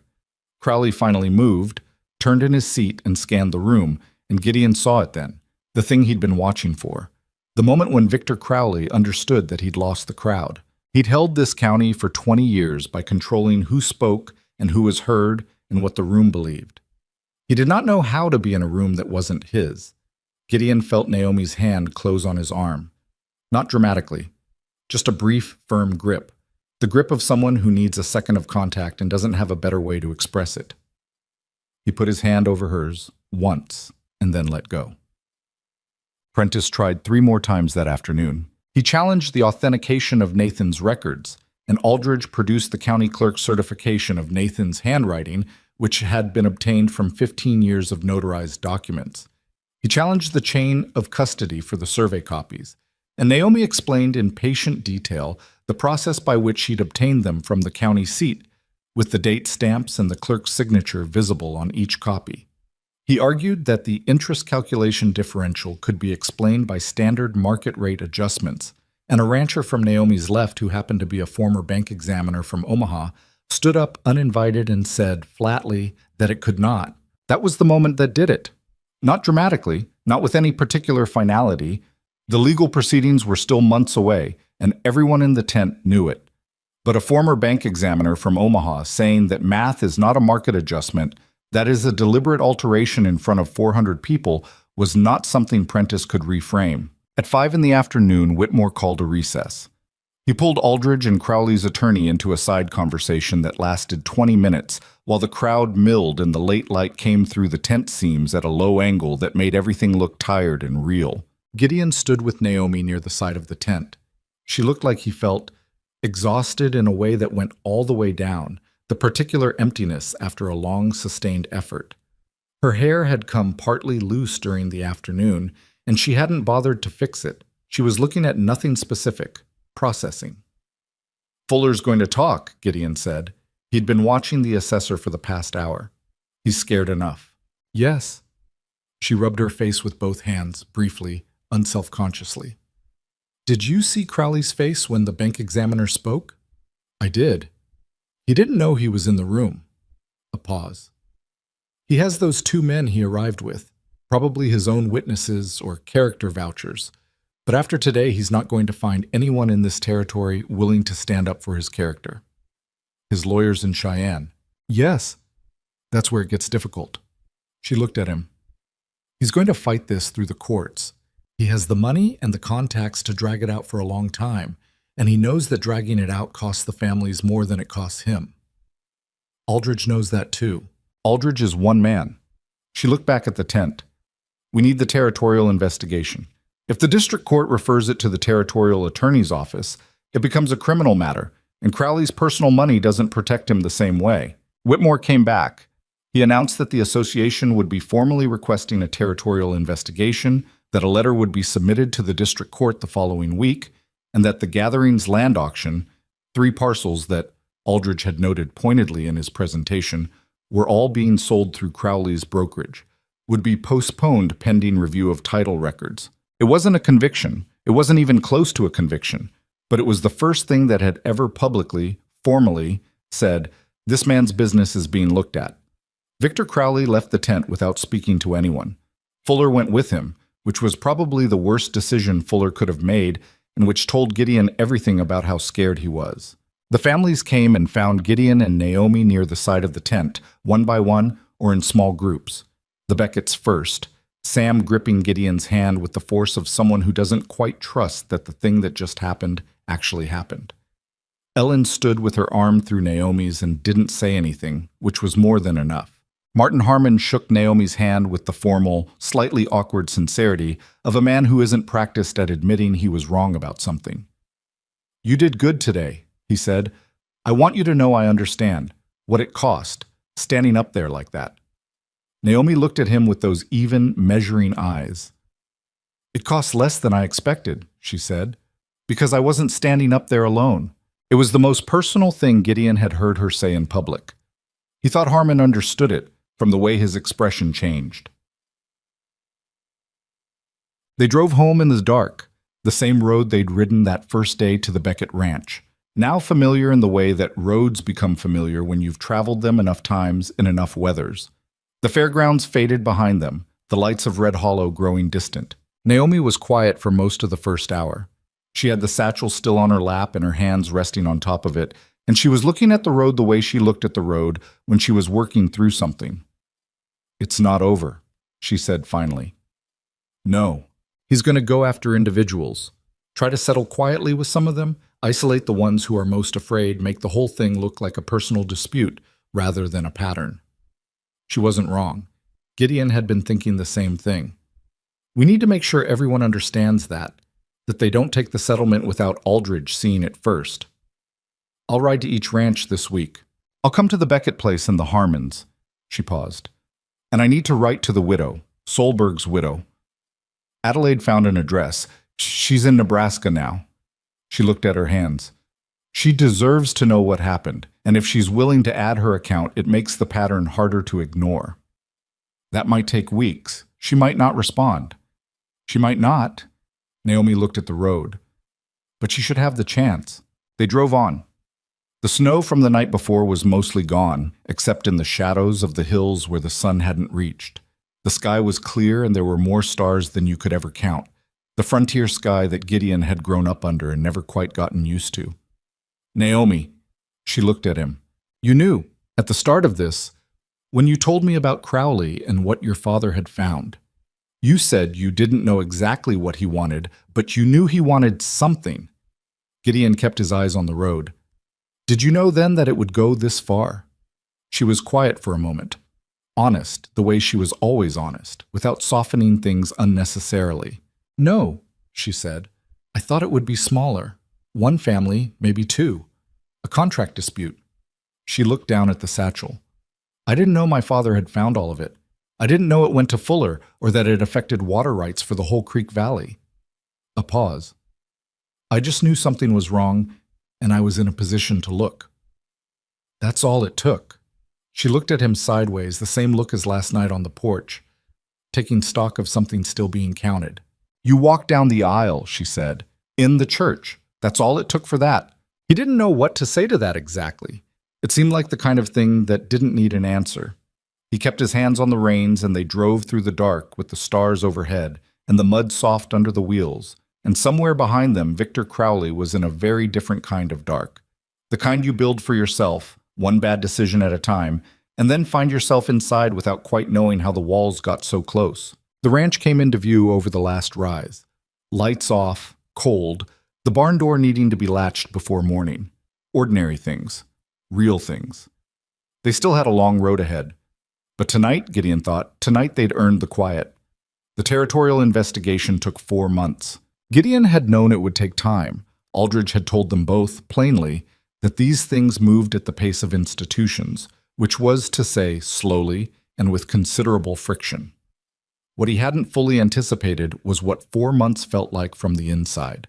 The waiting, the setbacks, the particular strain of a fight that doesn't end cleanly but drags itself out across weeks of paperwork and legal maneuvering and the daily uncertainty of not knowing which way it would fall.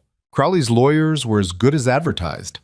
Prentice filed 3 separate motions in the first 6 weeks, challenging the authentication of Nathan's records, contesting the district court's jurisdiction over what he characterized as private contractual disputes, and requesting a change of venue on grounds that the gathering had poisoned public opinion in the county. 2 of the 3 were denied. The third, the venue challenge, was partially granted, which meant the criminal proceedings would be heard by a judge from outside the territory's northern district. This was not, as Gideon initially thought, a disaster. Aldridge explained it over coffee in the ranch kitchen in January, with Naomi across the table and the cold pressing against the windows. A judge from outside means a Judge Crowley hasn't had 20 years to work on. It cuts both ways, but right now outside is better than inside. Naomi had nodded and written something in her notebook and moved on. She'd gotten better at moving on, at not letting each legal turn become a crisis. The gathering had done something for her that Gideon couldn't quite name, steadied something that had been under sustained pressure for months. She still worked the same hours, still spread the papers across the table every night, still wrote letters and organized documents with the same methodical care. But the quality of her attention had changed slightly. She was less braced. He noticed these things about her the way you notice changes in weather. Not all at once, but in accumulation, until one day you realize the season has shifted. The settlement offers started in January and kept coming through February. 3 families received them. Private letters, delivered through Prentice's office, offering loan forgiveness and modest cash payments in exchange for withdrawing from the proceedings.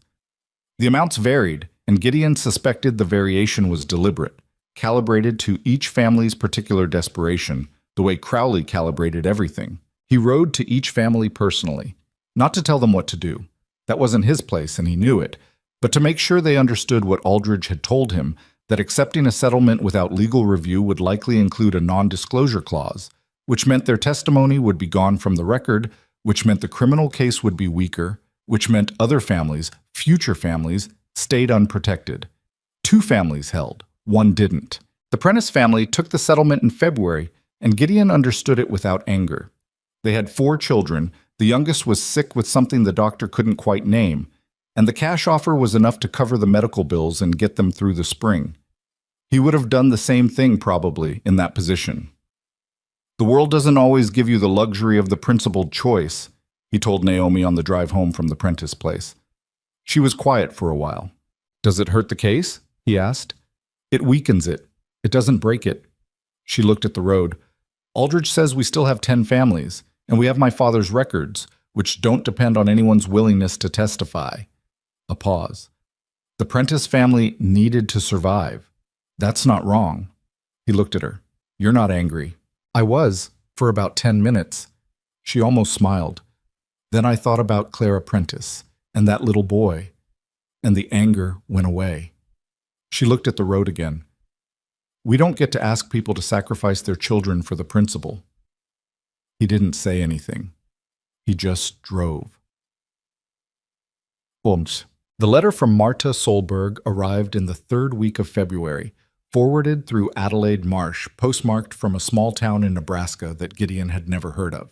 It was 4 pages, written in careful English that had the quality of someone who'd learned the language as an adult, slightly formal, precise, with a plainness that made everything it said hit harder.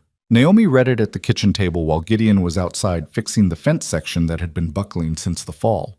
She came out to get him when she finished, which she'd never done before. Always waited until he came in. He saw her face across the yard and left the tools where they were. She handed him the letter without a word, and he read it standing in the cold. Marta Solberg had been married to Henrik for 11 years. They'd built their ranch from nothing, Same as most people on the frontier, same as most people anywhere who don't inherit their start. When the drought came, they'd taken a loan from Crowley. They didn't know, Marta wrote, that there was anyone else to go to. The terms seemed manageable. Then the terms weren't manageable. Then Crowley's man came to the ranch and had a conversation with Henrik that Marta hadn't been present for. And after that conversation, Henrik sold the land at a price that was well below what Marta thought it was worth, and she'd never understood why he'd agreed to it. Henrik had died 8 months later. Heart, the doctor said. Marta wrote, the doctor said heart. I say he was a man who believed he had failed his family in a way he could not come back from, and that is a different kind of dying. She would come and testify, she wrote, if they could cover the cost of the journey. She had been waiting for someone to ask. She had been waiting for 2 years. Gideon stood in the cold and read that last line twice. We'll cover it, he said. I already wrote back, Naomi said. He looked at her. She was looking at the fence he'd been fixing. The buckling posts, the section that had needed attention since before she came. She shouldn't have had to wait 2 years, Naomi said, quietly, with a weight in it that wasn't quite guilt, but was adjacent to it. The weight of knowing that this had been going on in the dark for a long time before anyone thought to light a lamp. She's not waiting anymore, Gideon said. Naomi nodded. Once. Then she went back inside and he went back to the fence, and the cold afternoon went on around them, ordinary and necessary. Bosak. The trial began in March, in a county seat 40 miles south, before a judge named Everard Polk, who'd come up from Cheyenne and who had the reputation, Aldridge said, of being meticulous and humorless and difficult to impress. These were, Aldridge said, excellent qualities in a judge when you had the evidence they had. The prosecution, conducted by the Territorial Attorney's Office, which had taken the case after the district court referral, presented first. Aldridge assisted in the formal capacity of representing the civil interests of the families alongside the criminal proceedings. He'd worked harder on this than Gideon had ever seen a man work on anything, and he'd done it for a fraction of what Prentice was charging Crowley, which said something about why he'd come to a small frontier town to practice law instead of staying in Cheyenne where the money was. Naomi sat in the gallery for every session. She didn't testify in the criminal trial. Her role had been in building the record, not presenting it on the stand, but she was there, in the third row every morning when the doors opened, with her notebook and her careful attention. Some days Gideon sat beside her. Some days he stayed at the ranch because the herd still needed tending and the work didn't stop because the world was busy with other things. Gerald Fuller broke on the 4th day. It wasn't dramatic. There was no moment of sudden confession, no tearful breakdown in the witness box. It was quieter than that. The particular collapse of a man who has been holding a lie for long enough that the holding of it has become more exhausting than the letting go. Fuller's attorney approached the territorial prosecutor on a Tuesday morning before the session began, and by the afternoon, Fuller was testifying for the prosecution under a negotiated agreement that reduced his own charges in exchange for his complete account. He confirmed everything Nathan's records had suggested. 2 payments, the altered boundary certifications, a 3rd survey manipulation that Nathan hadn't found, a smaller parcel on the west side of the Creek Valley, affecting a family who'd already sold and left. He confirmed that Crowley had approached him 7 years ago, that it had started as a small thing, an adjustment here, a certification there, and that by the time Fuller understood the scale of what he was participating in, he'd been in it too long to see a clean way out. Gideon watched Crowley's face during Fuller's testimony. He was good. The same controlled stillness he'd maintained throughout, the posture of a man who believes that composure is its own argument. But his hands, folded on the table in front of him, tightened once, briefly, when Fuller described the conversation in which Crowley had explained the water rights scheme. Just one once. Just enough. Marta Solberg testified on the 6th day. She was a small woman, somewhere in her 40s, with gray coming into her hair and the look of someone who had reorganized herself around a loss and was still, quietly, doing that work. She sat in the witness box with the letter writer's precision she'd brought to her written account. Each word chosen, nothing wasted. She described the conversation she hadn't been present for. She'd found out what had happened in it afterward, she said, from a letter Henrik had written her and never sent, which she'd found in his coat after he died. She'd brought the letter. Aldridge entered it into evidence.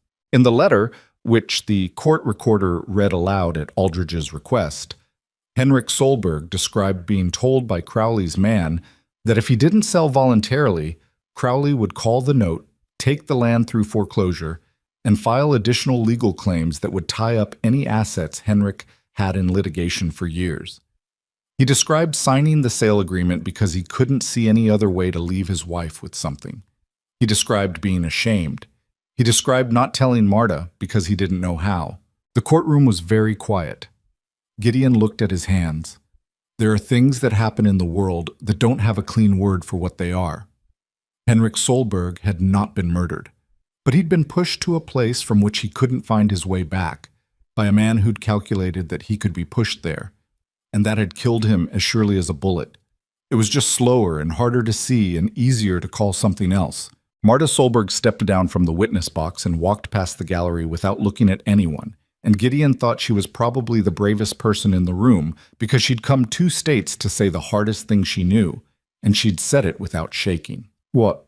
The verdict came on a Thursday in late April, after 6 weeks of testimony and 3 days of deliberation. Guilty on 9 of 11 counts: fraud, falsified public records, illegal land seizure, conspiracy with a public official. The 2 counts that didn't land were technical: insufficient documentation on one, a procedural issue on the other, that Aldridge had flagged as a risk before the trial began. 9 out of 11. Crowley received it in the same controlled stillness he'd brought to everything. He didn't look at anyone. He looked at the judge when the verdict was read, and then he looked at the table in front of him, and then Prentice leaned over and said something in his ear, and Crowley nodded slightly, and that was all. Gideon had expected to feel something large. He felt something quiet instead. The particular settling of a weight you've been carrying for so long that you'd stopped noticing it until it was gone. He sat in the gallery and looked at the courtroom, at the families around him, at Aldridge gathering his papers with the focused efficiency of a man who still had a great deal of work ahead, at Naomi beside him with her notebook closed in her lap for the first time in months. Sam Beckett was 2 rows ahead. His shoulders dropped just slightly in the way of a man who has finally exhaled after holding his breath for a very long time. Ellen put her hand on his back. Gideon looked at Naomi. She was looking at the front of the courtroom, at the judge who was now speaking about sentencing proceedings, and her expression was not triumphant. It was the expression of someone completing something, the way you look at a door you've finally closed on a room you needed to leave. He reached over and put his hand over hers, on top of the closed notebook. She looked down at his hand, then she turned hers over and held it, briefly, firmly, the way she'd done the night before the gathering. Like contact was the thing she needed, and this was the best way she knew to ask for it. Then she let go and sat up straight and listened to the judge. The civil proceedings took another 3 months to sort through. Crowley's assets were frozen pending the criminal sentencing, and the civil claims, filed by Aldridge on behalf of all 12 participating families, moved through the courts with the grinding slowness of civil litigation, but moved nonetheless. Loan balances were recalculated using the original, unaltered interest structures. The overcharges were calculated, verified, and ordered returned. The fraudulent foreclosure actions were voided. Gideon's loan, recalculated from the original terms, came to a number that was still substantial but was no longer impossible. The territorial court ordered a 5-year restructuring at the corrected rate, and when Aldridge brought the paperwork out to the ranch on a Saturday morning in July and spread it on the kitchen table, Gideon sat with it for a long moment. $4,230 had become what it actually was, a manageable debt on a working ranch in a valley in Wyoming, owed to the territorial bank rather than to Victor Crowley, because Crowley's financial operations had been placed in receivership, and his assets were being systematically unwound by people whose job it was to do that. You could have this cleared in 4 years, Aldridge said, if the herd recovers the way you're projecting. 5, Gideon said. He looked at Naomi across the table. We're expanding the operation, which means the next 2 years go back into the ranch. Naomi looked at him with a slightly raised eyebrow. They hadn't discussed the expansion in front of Aldridge. She's been drawing plans, Gideon told Aldridge, for a proper breeding operation. Quarter horses. The Army contracts are opening up again. Naomi set her coffee down. I said it was worth investigating. That's not the same as drawing plans. You drew a diagram. It was a preliminary schematic. Aldridge looked between them with the expression of a man who has spent a year watching two people figure each other out and has quietly enjoyed it. "I'll note the loan is active and leave you to the schematic," he said, and stood up to go. The Plummer Creek water rights were formally confirmed under the 1882 survey boundaries in August, by order of the territorial court.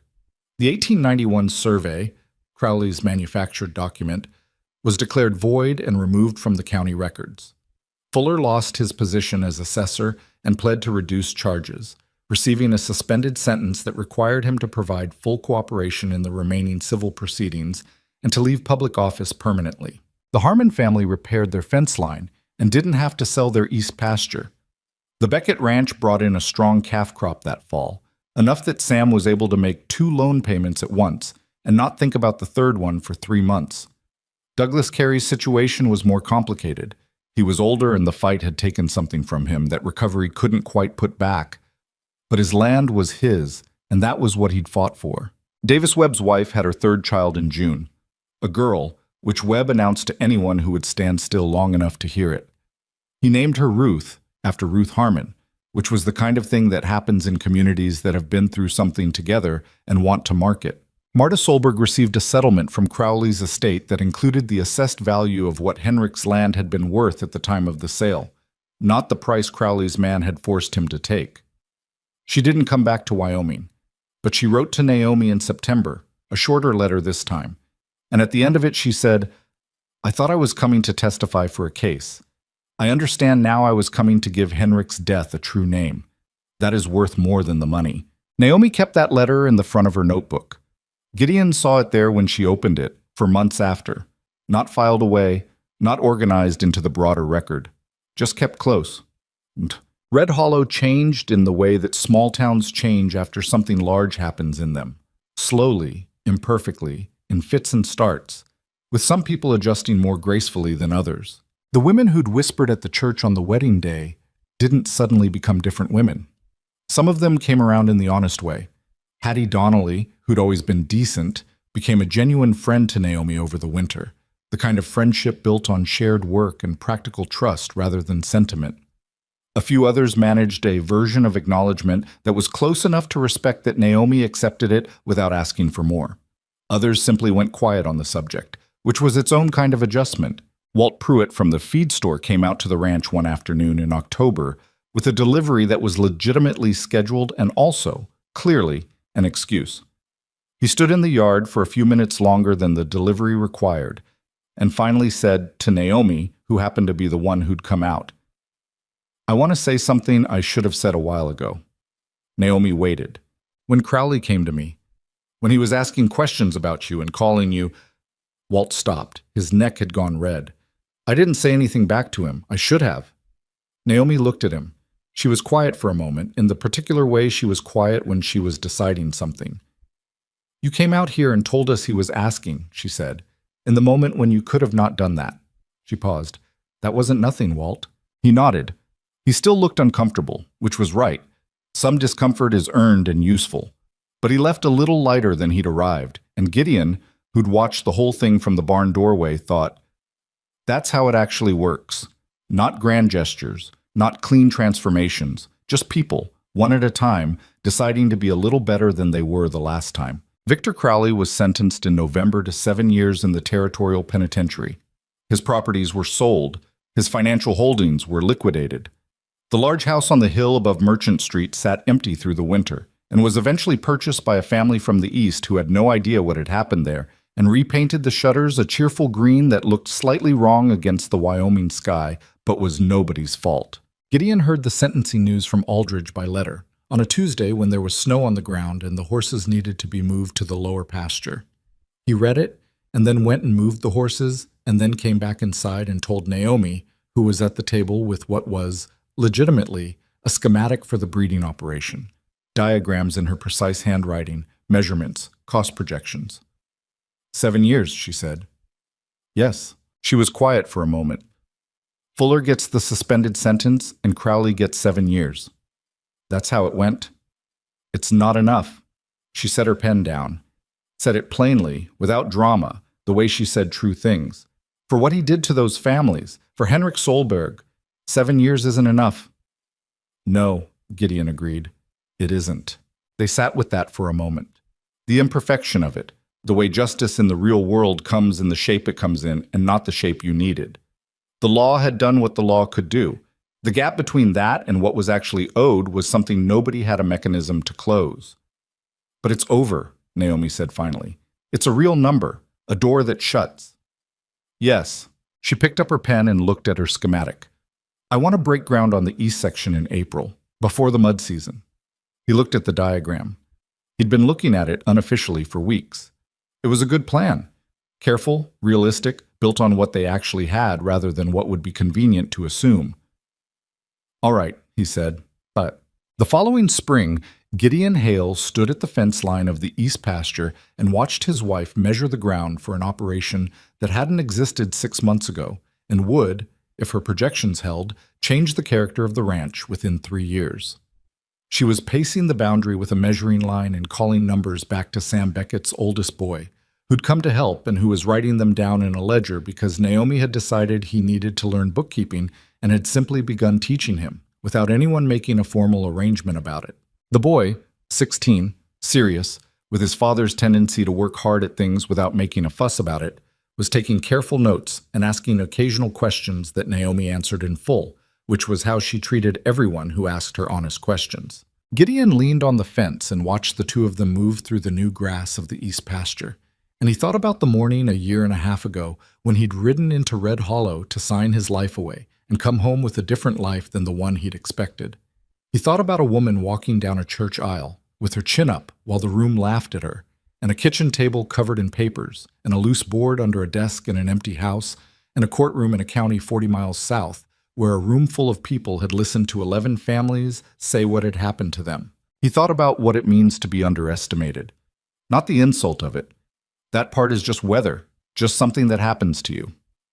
The other thing, the thing nobody talks about, which is what you can build in the space that underestimation creates, when the people who've decided you don't matter have stopped watching carefully.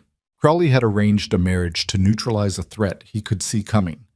He'd put Naomi Whitaker in a position he thought would contain her, a practical arrangement, a limited legal standing, a man he assumed would manage her the way men managed women who were inconvenient. He'd looked at her and seen something small.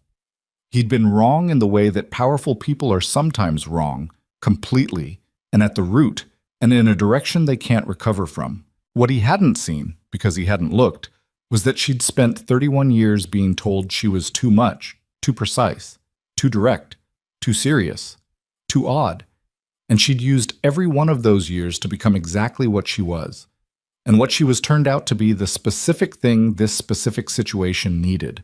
Gideon hadn't known that on the morning of the wedding. He'd known it, more or less, by the end of the first week.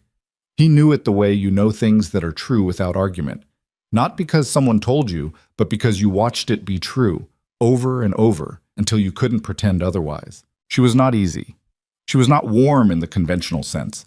She still said difficult things without softening them, and had limited patience for conversation that didn't go anywhere. She worked too late most nights and forgot to eat lunch when she was absorbed in something, and occasionally argued with him about practical decisions in a way that was frustrating and usually irritatingly correct. He loved her. He'd been aware of it for some months and hadn't said it yet, because the moment hadn't arrived in a way that felt like the right shape for it. He thought the moment would come, and when it did, he'd say it plainly, the way she said things, without dressing it up. She looked up from her measuring line across the pasture and saw him at the fence. She said something to the Beckett boy and came over. The east boundary runs longer than the survey showed, she said. We have another 40 feet. Is that good? It means we can fit an additional 6 stalls without crowding the pasture rotation. She rested her forearms on the fence beside him, looking at the field. It's good. They stood there for a moment at the fence of a ranch that was theirs, fully, without a shadow on the deed, without a man in an office somewhere holding a number over their heads. The spring was warm and the grass was coming in thick, and across the pasture the Beckett boy was writing numbers in a ledger with the careful attention of someone being taught to do something right.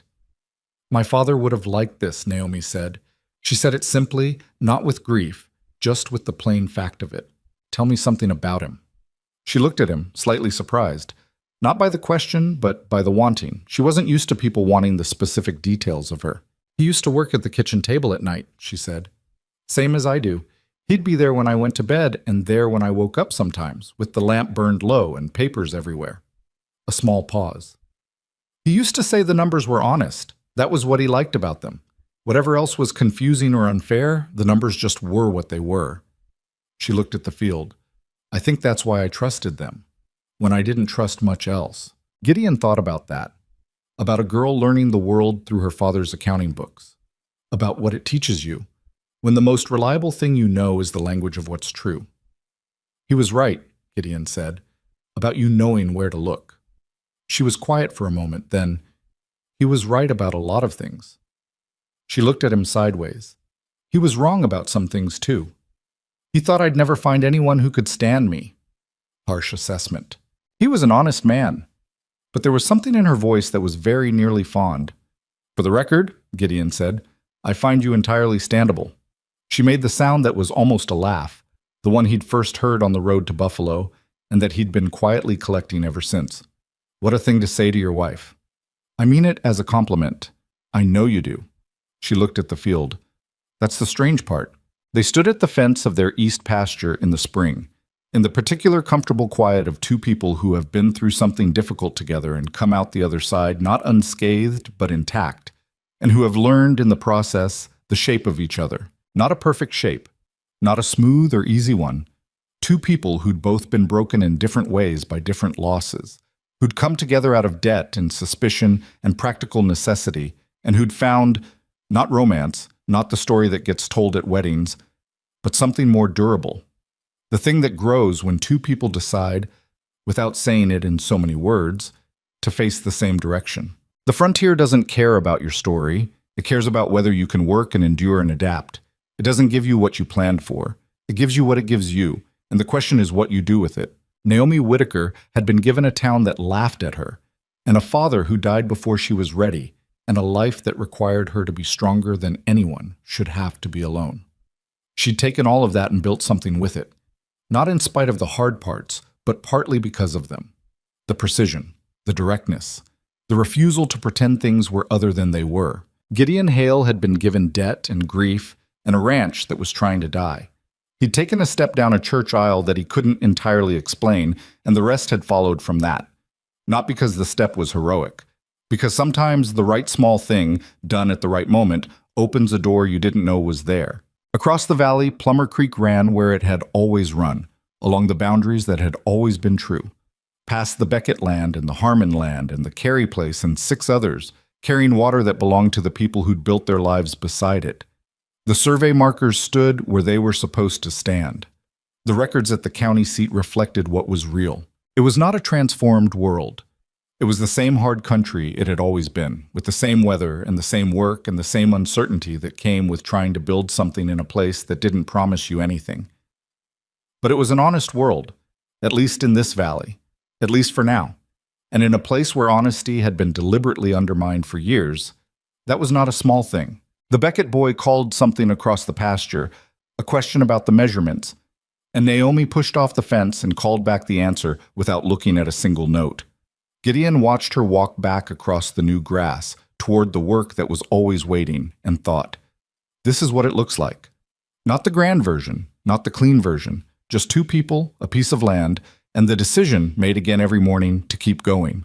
That was enough. That had always been enough. That was, when you stripped everything else away, the only thing that ever was.